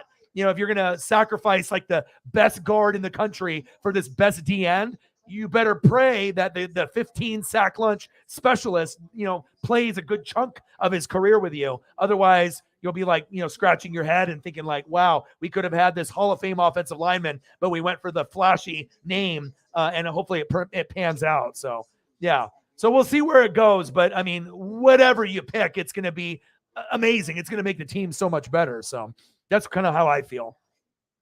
But again, I think a lot of us were, we were surprised on how good you guys were doing. I don't think anyone really thought you guys were going to be as good. And it's a pleasant surprise. You know what I mean? I know some people don't care about the Seahawks. They don't care about Geno. They don't care about Pete. They could care, two shits about Seattle. Everyone's got their favorite teams and their favorite players and whatnot. But that's always a good thing about sports when you can, be surprised. You know what I mean? And like I said, it wasn't really necessarily, I think, Pete himself. It was the roster. You know what I mean? I don't think it's like, anyone that was going to have that roster, no matter if you're a Hall of Fame coach or not, there's going to be doubts, because there's not a lot of, supposed good players on the team left. Russ is gone. Bobby Wagner's gone. KJ Wright's gone. How are these 5 rookies going to do? No one knew. I think you knew and I knew and a lot of the GOATs knew that Charles Cross is going to be great. But other than him and Kenneth Walker, there was no expectations for the other 3. Like, okay, if Tariq Woolen, Kobe Bryant, and Abraham Lucas do good, awesome. But those were guys that you picked hoping that they would be good in like 2 to 3 years, not like immediately. And that shows you that goes from like being a team a couple games above 500, or maybe your team being 500 or one game below 500, where you're still a good team and you're surprising the hell out of everyone. But now you're in a position to like actually make the playoffs, and you could actually do some damage as well. So that's just me with my observations. So. Yeah, and that set the tone. That set the tone, and now you're starting to see that it wasn't just one game. Like the Broncos are just dysfunctional, and if you're not on the same page, it's like a good example too is like Baker Mayfield, right? Coaching is everything. You were on the Browns, horrible coaching. You were on the Panthers, horrible coaching. You finally got good coaching, and look what Baker Mayfield did. The impossible. The guy is washed. The guy can't do it, but it all depends on who your coaches are. Supporting cast helps as well. But let's be honest, a lot of the good Rams players were injured. They weren't even out there. I mean, he was throwing to a lot of the backups. So for him to be able to, show the guts and also to get coached up by Sean McVay, coaching is everything. And if you have one of the top 5 coaches in the league in player development, you can get results like that. So I'm happy that Baker was able to shine. So, yeah, it's a team effort. Hopefully these pictures will give you a little bit of a boost. Yeah, and I don't need to be a Seahawks fan to be a Seahawks expert. I take a lot of pride in all the articles and film, so that way I'm not biased, and that way, I'm giving proper due. It doesn't matter if it's one of my favorite teams or if it's not. I'm trying to show you some ones that I've never posted before, so you get a couple new ones. Always good for the mental health instead of just seeing all the same ones over and over again.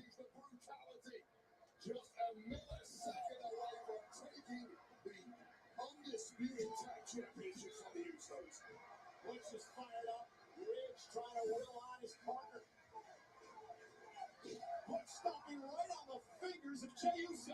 Falls it up with a kick to the ear. Jey is stunned. Butch launched out, lands on the apron.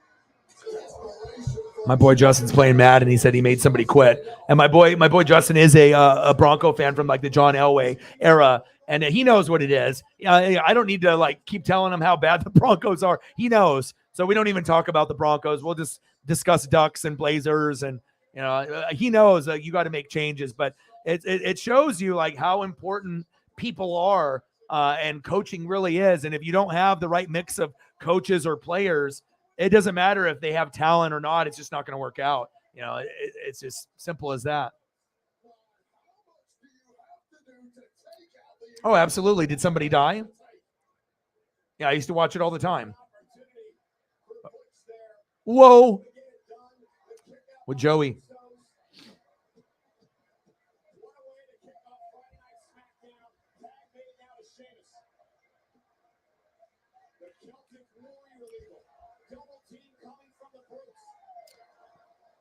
And then if there's anything that you want to see Sarah or Eagles John or anybody, just let me know.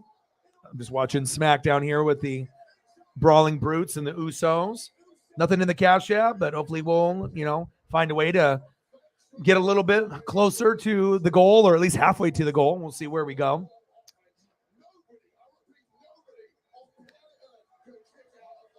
Did you see a post on Twitter with her in it or something? Or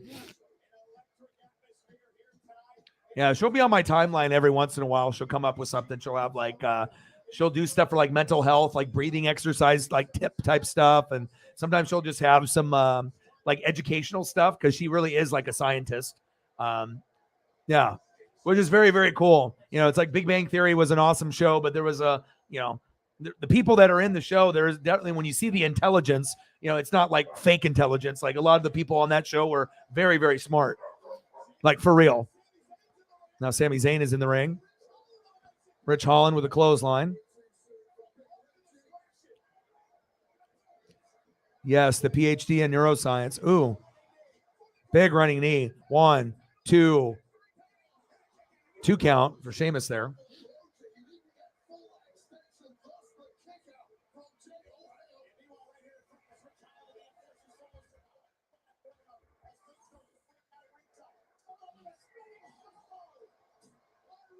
I feel like going into an animal vibe, so we're gonna go look at a few different penguins and different animals. And like I said, if anyone has any options that they want to be able to look at or go through, let me know. And hopefully we'll get a few more people dropping in and just saying hello.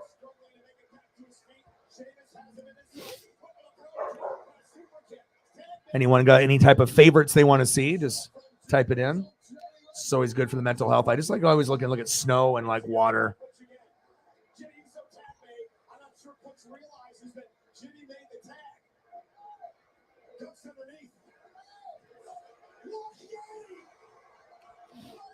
Usos.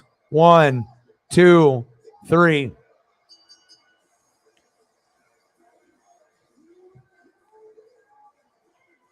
Yeah, she's in the background barking. Yeah, we can do some puppies.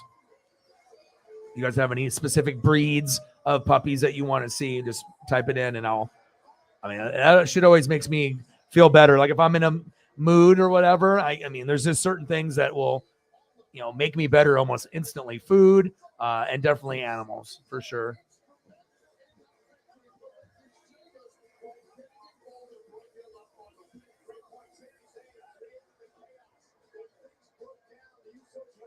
What's up?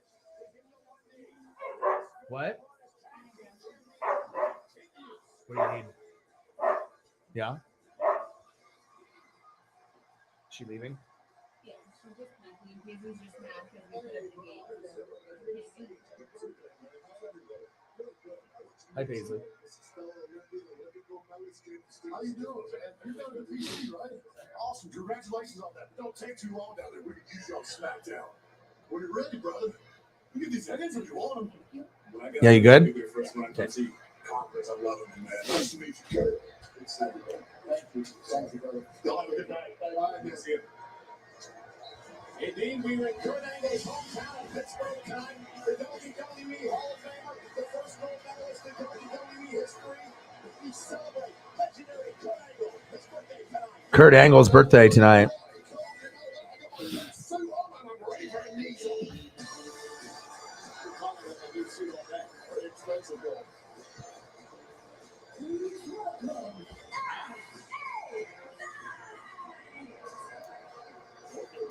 All right, LA Knight's coming out.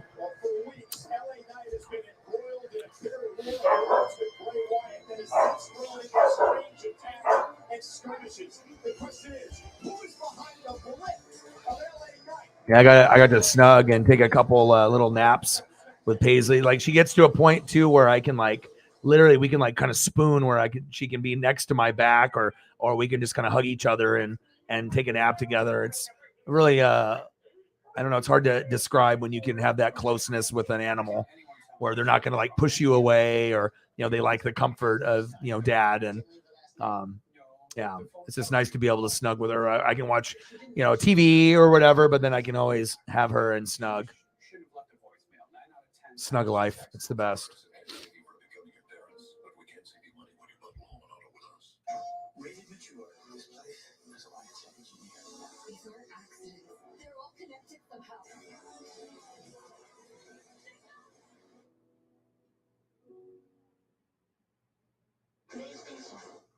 If you already know that a blend of tender, marbled Wagyu beef makes the best burger, good for you.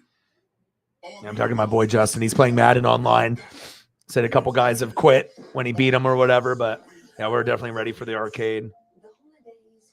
I'm so excited. I mean, like I said, I haven't had too many days off. Like I said, we were going about every day for about 5 months straight and took last Saturday off, and then we're taking this Saturday off, and that'll probably be the only days I take off the rest of the month, I would assume, unless I feel I need it. So,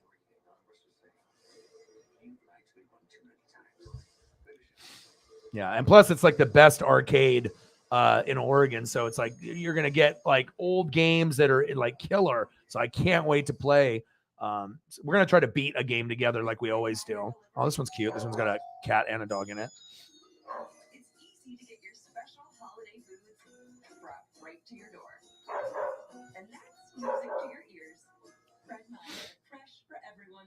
If you run a small business, you need to it depends because that's what a lot of the Seahawk fans when they bring that up, they're saying this based off past history, because there was a lot of times where you guys would have a first round pick and it would be pick like 28, pick 30, like right at the end, and you guys would trade down to the second round to gain another pick or to, gain extra picks. Like, okay, if we trade down 5 spots from, let's say 28 to like second round, third pick, like to 33, right? But then you're going to give us an extra 4th rounder, and then the 4th rounder turns into like a Tariq Woolen. Then you're like, yeah, you know what I mean? So that's the reason why. But if you're going to be all the way up at like number 3 pick, I mean, the only way that you trade down from that is if you think you can still get the player that you really, really want if you go down like 3 or 4 more spots. So it's like if you go down from 3 to like 7, and then they give you an extra 2nd and 4th round pick, and you can still get the best offensive lineman or the best defensive lineman, then you can get that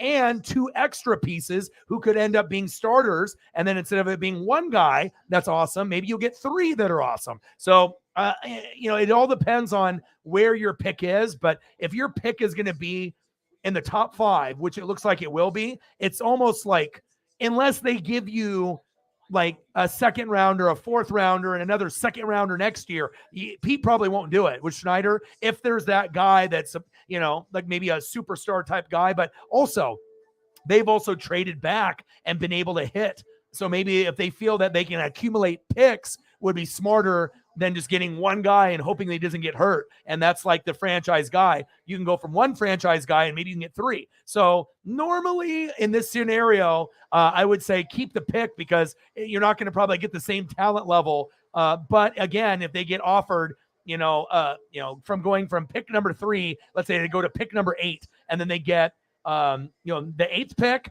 a 2nd round pick this year, and then another 4th rounder and a 5th rounder the following year. Maybe they pull the trigger, you know what I mean? Because that way they can accumulate picks and they can use that for collateral and whatnot. But, normally when you're in the top 3, top 5, you want to take advantage and get the guy that you really want. So,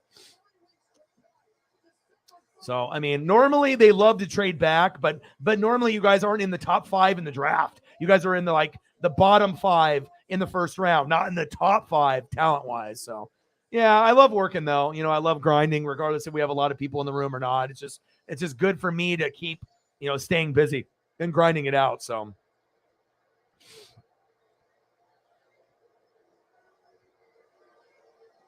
yeah. But again, if you end up, moving down a couple picks, you still get your favorite guy, and then you get other players that end up being like, Tariq Woolens or Abraham Lucas's. You're going to do it.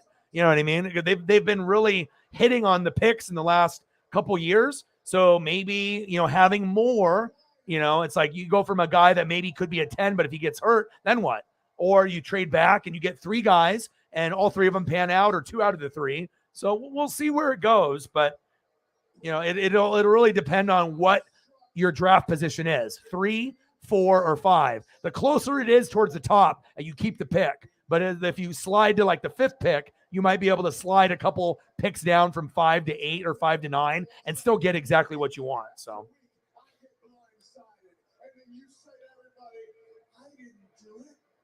I said, well, actually, if I did do it, there'd be none of them left. Right? Wrong.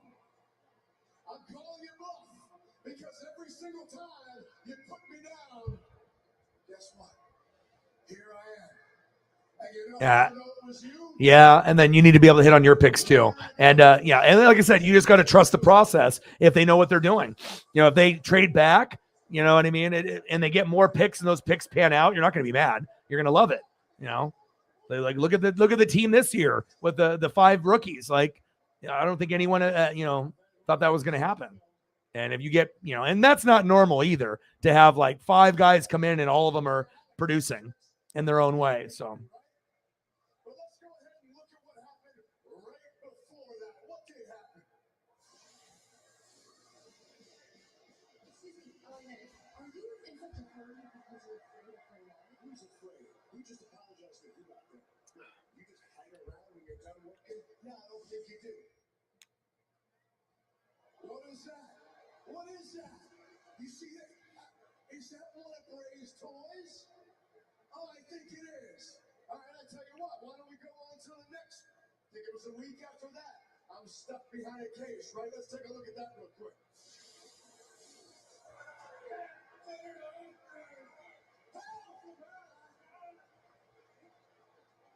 Hey, take a look right there. No, not that fat head right there. I mean that mask in the background. Another one of Bray's toys. Now, Bray Wyatt, I already told you what you can do with your puppets. I'll tell you exactly what you can do with your little mouse. It doesn't take.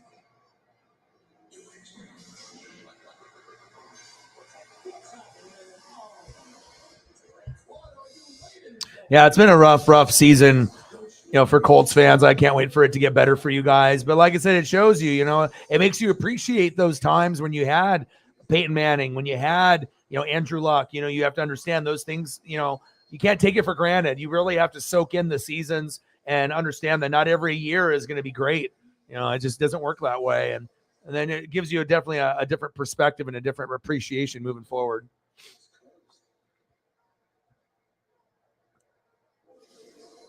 Yeah, and especially if you're looking at like O-line or D-line, and it's going to be quarterback heavy, and there's going to be other positions. It's going to have to be huge to move off 2, 3, 1, 2, or 3. It's like you're going to have to give a lot, but they've done it before, and if they feel they can still get their guy and add 2 more picks, maybe they got their guys that they want to line up. And I mean, so far so good the last couple years. There was some doubts, but. This year especially, you lose Wagner, you lose KJ Wright, Russell Wilson, right? Oh, they're going to be bad. And then all of a sudden, like the most crazy shit happens where everyone pans out, everyone's clicking. And now you don't even have to look at a quarterback. And Seattle was going to be a team that if Geno didn't play good this year, they were going to be looking at it like a CJ Stroud, or one of the Bryce Young. You guys would have been right in line to be able to get like your future quarterback. But now you don't even have to go that route. So as long as you can protect Geno and Geno still is good, then, you can go there. So, oh yeah, Seattle is beautiful. It's a vibe here. And like I said, that was the first year of like a 15 to 20 year run for the Mariners. So if the Mariners keep playing like that, Seattle is relevant. Then we just need the Sonics to come back and everything. But yeah, it's going to be exciting for sure.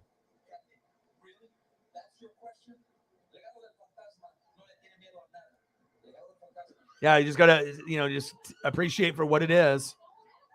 Next year might be different, After coming off a really good year, there's a few injuries and things, might not be as good next year. But at least you have this year. You just got to live in the now. Live in the moment. Get to the playoffs.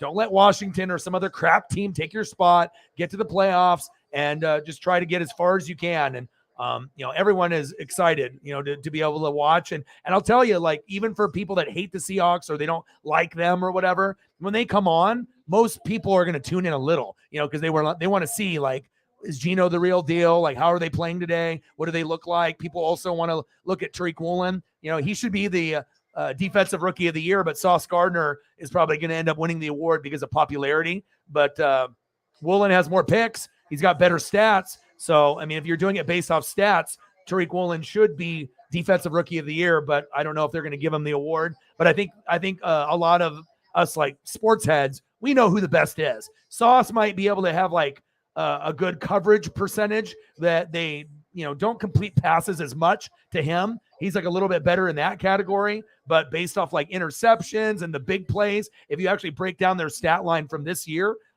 he's actually better than Sauce Gardner. So, and both of those guys are leading in the polls as far as like corners on like Pro Bowl voting and All Pro and everything. So that's pretty exciting. And when's the last time we've seen 2 rookies like be 2 of the best corners in the league? I don't remember it ever happening. And it's one guy, Sauce. We knew he would be good, but I don't think anyone thought Woolen would be this good. And you guys got a steal in the draft, and hopefully he can keep it up just like everybody else. So.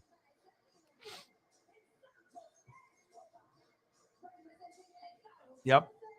He'll be in the running, but I don't know if you guys will get it unless you get to like the NFC Championship game. If you get to that point, then maybe, he'll be in the running, but you also got guys like Kevin O'Connell, coming over from the Rams, OC, and look what he did with the Vikings. McCarthy with the Cowboys, but it's really more Dan Quinn and Micah Parsons. But, the Cowboys are pretty good. I mean, if you're looking at the teams, but I would say Kevin O'Connell at this point, that would probably be, number 1A, 1B.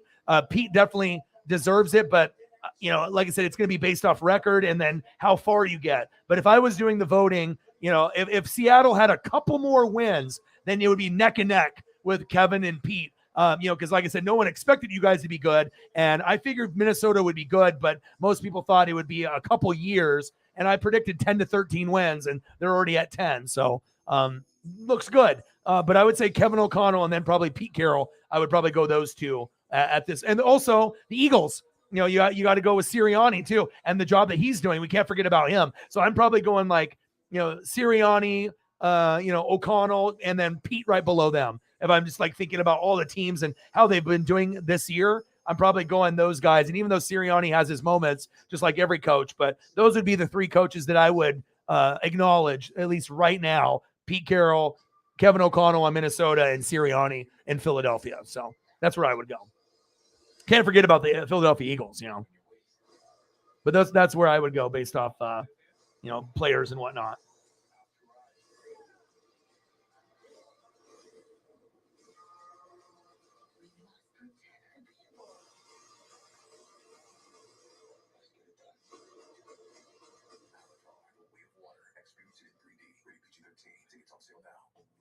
One Prilosec OTC each morning blocks heartburn all day and all night. Prilosec OTC reduces excess acid for 24 hours, blocking heartburn before it starts. One pill a day, 24 hours, zero heartburn.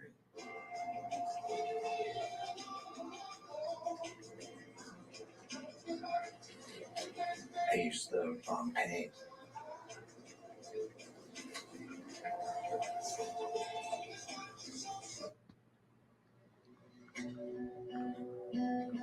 My buddy's already trying to prep for the arcade and the Blazer game tomorrow. He's ready. I'm ready too.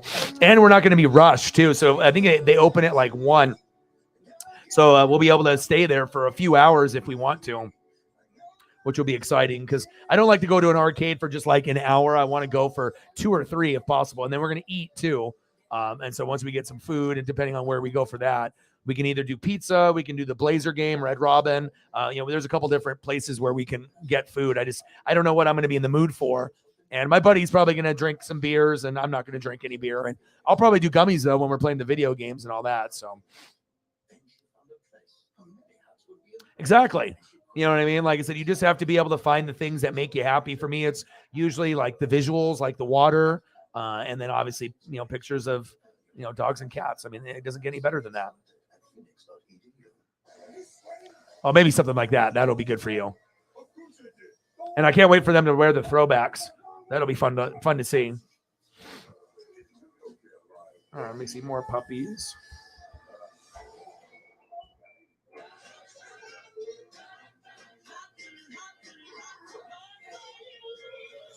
These moments don't last forever, but Duracell makes them last longer.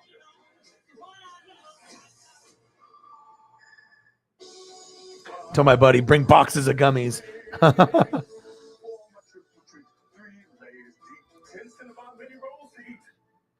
Yeah, but we're gonna get in some racing games, some shooting games, games that we're gonna be able to play together and try to beat. And then we'll go at it one-on-one, like with Hang Time and Blitz. And he's good. So he's a gamer. I used to be a gamer, but I'm not I don't consider myself a gamer anymore because I don't play every day or like every other day like I used to. Like I'm too busy focusing on this channel. Yeah, it's going to be so fun.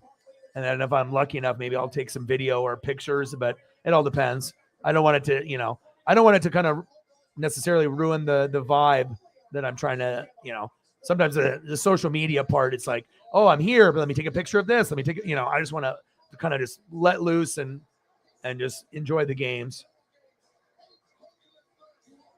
And the games are, they're not nickel, or free. They're like 25 cents to like $1.50. So some of the games are like high end and whatnot, but yeah, they'll definitely be worth it.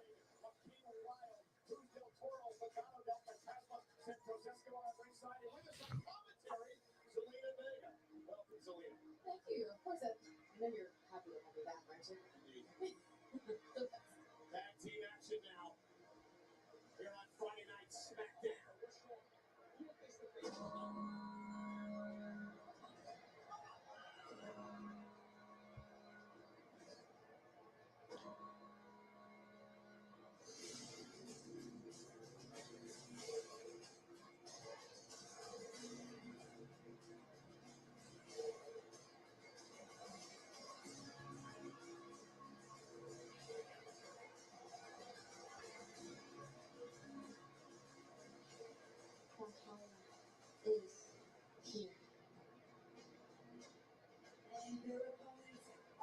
to the ring by Valhalla, and a combined weight of 590 pounds.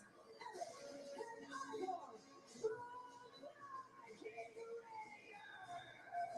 What a force Eric and Ivar and Valhalla have become here on Friday Night SmackDown.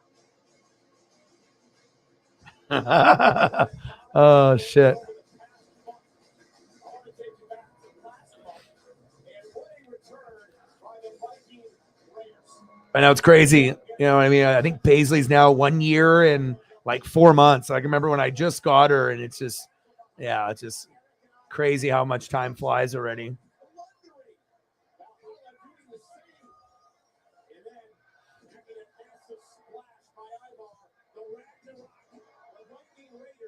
Showing what they are capable of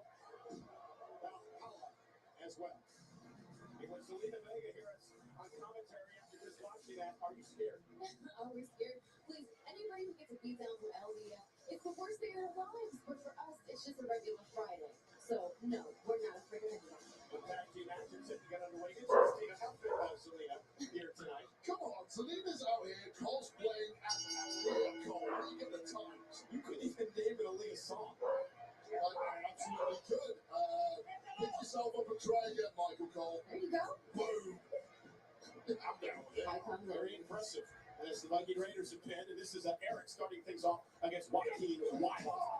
Viking Raiders just on a mission from the gods right now. The mission appears to be radiant. The Viking Raiders. I know Odin Son loves them. What type of strategy do you employ coming in? Pretty dog. Raiders tonight? Do you really think Yeah, I saw the Seahawk dog passed. I saw that. I'm always reading, so and a lot of that stuff will end up on my timeline. I'm reading everything. I'm talking to you? And my buddy's like, we need to beat X-Men. I was like, dude, I've never beaten that game either. And X-Men is crazy. Like when you go to the arcade, if you can find the machine, it's like from 1994. It's got like, I'm trying to think about how many joysticks it has of all the X-Men characters. I think it's got something crazy like 7. So if you can get 7 people playing together and you can try to go through it with Cyclops or Wolverine, Rogue, and then, you know, they all have their own little moves and everything. But it's, I don't know exactly how many it is. I think it's more than 4. It's like a weird number, like 5 or 7 joysticks, but it's awesome. So he's like talking about maybe we should try to beat that. I was like, yeah, that might be one that we try to do that. What is she doing?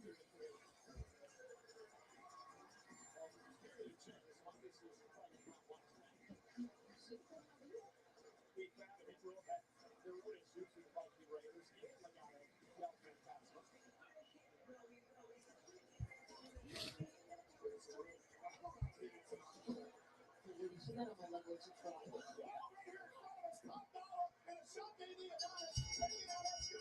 Top dollar. Let me tell you, it will be taken to you, many beatings lately, people acting like they sweet for it. It's nice too because I don't really like discriminate. Like, you know, if it's a puppy, I'm gonna love it no matter what it is.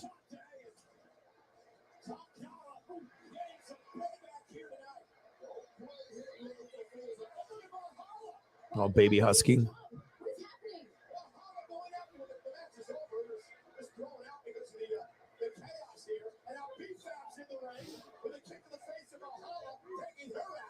happening?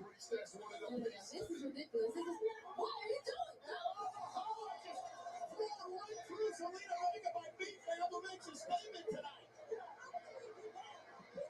Well, I'm not quite sure how smart that was by Mr. Wild. Right into the strongest man on the roster. Top dollar picking him out of the air. Oh, goodness.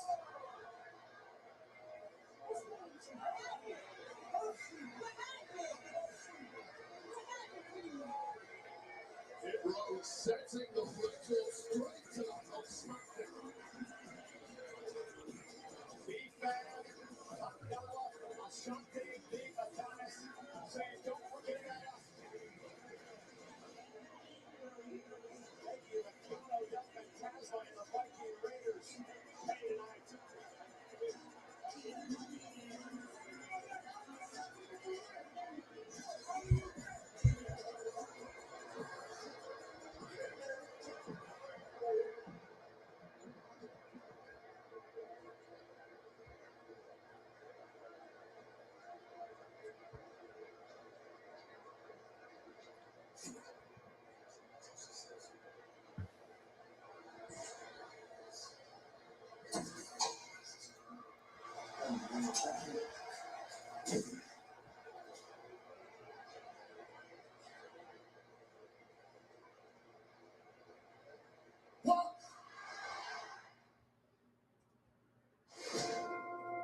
champion.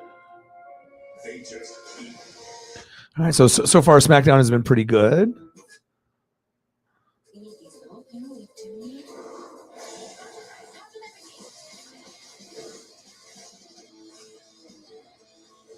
Absolutely needed these. Introducing Taco Bell's new 7-layer nacho fries. At Walmart, save on thousands of gifts for 83-71 Mavericks. I've always wanted. Woo! I'm the credible. It's either credible or it's not. Reading was my job. Am I reading?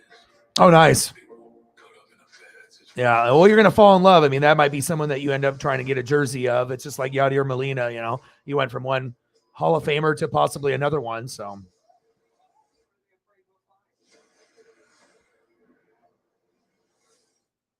What's good, man?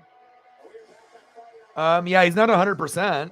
I don't have him in fantasy, but I can look up to see what the status is. I mean, they've been starting to go to Rashad White a little bit more.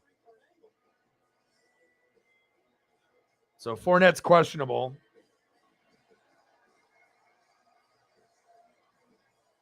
It's foot.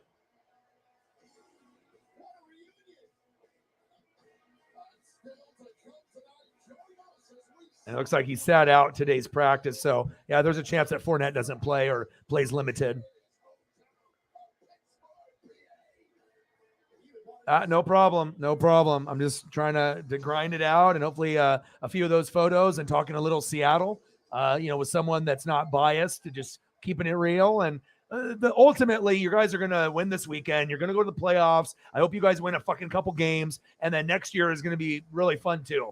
So it's going to be a really fun for the next minimum 2 years, but maybe, I mean, there might be injuries next year and some unexpected, but should be pretty fun. So take care, and I will be back on Sunday for the Dolphins and the Chargers on Sunday night. So I got Ricochet coming out. Yes, I'll leave you with that before you go.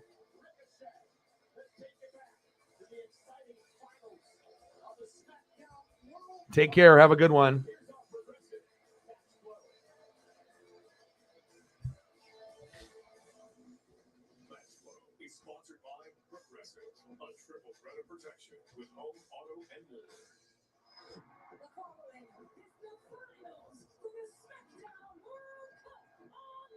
All right. Sounds good. Take care.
It has been for Ricochet after a relatively quiet second half of 2022, but all good things must come to an end.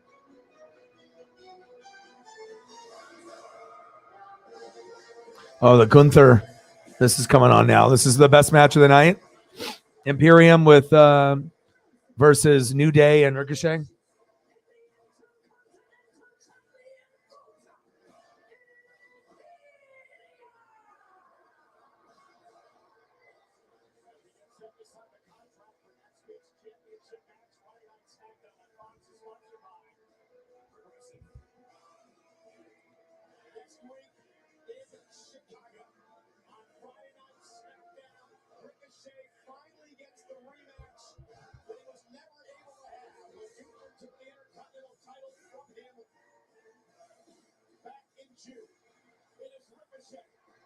exclusive.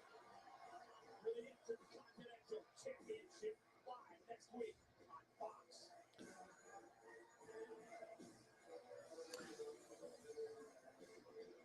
All right, now this is like some kind of signing of like contract or something. WWE official Adam Pearson set to moderate this contract signing. Gentlemen, if you please take a seat. Welcome to the official contract signing for the Intercontinental Championship match taking place. So, obviously it's incredibly slow. It doesn't look like we're going to get anybody else really showing up. Should we just end the stream here at the 2-hour mark? You do your thing, I do my thing, and then we'll just call it a loss, and then we'll try to bounce back on Sunday. Because I mean, I could go for another hour or two, but it doesn't look like really we're gonna. I don't know if people are busy on Friday, but I think we can just kind of end it. Normally, I'm gonna go like 3.5, 4.5, 5 hours. But also too, we got to have people.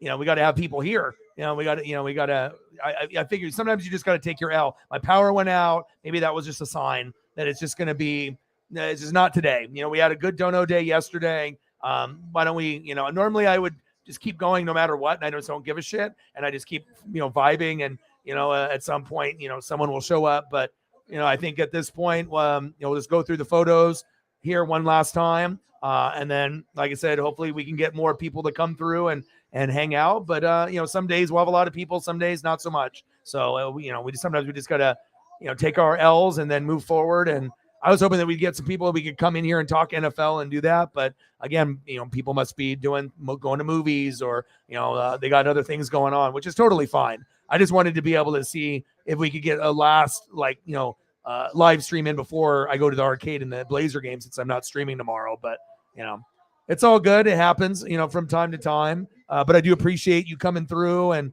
obviously, you always want to make sure you try to get a good dono day.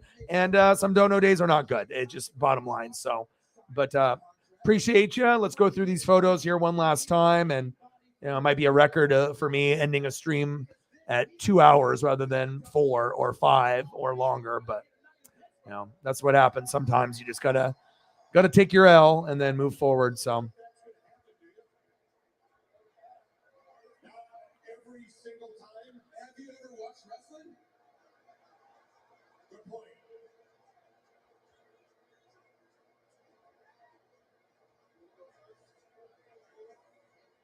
But at least visually, photos are always going to be good for me with the animals and whatnot, especially these husky ones.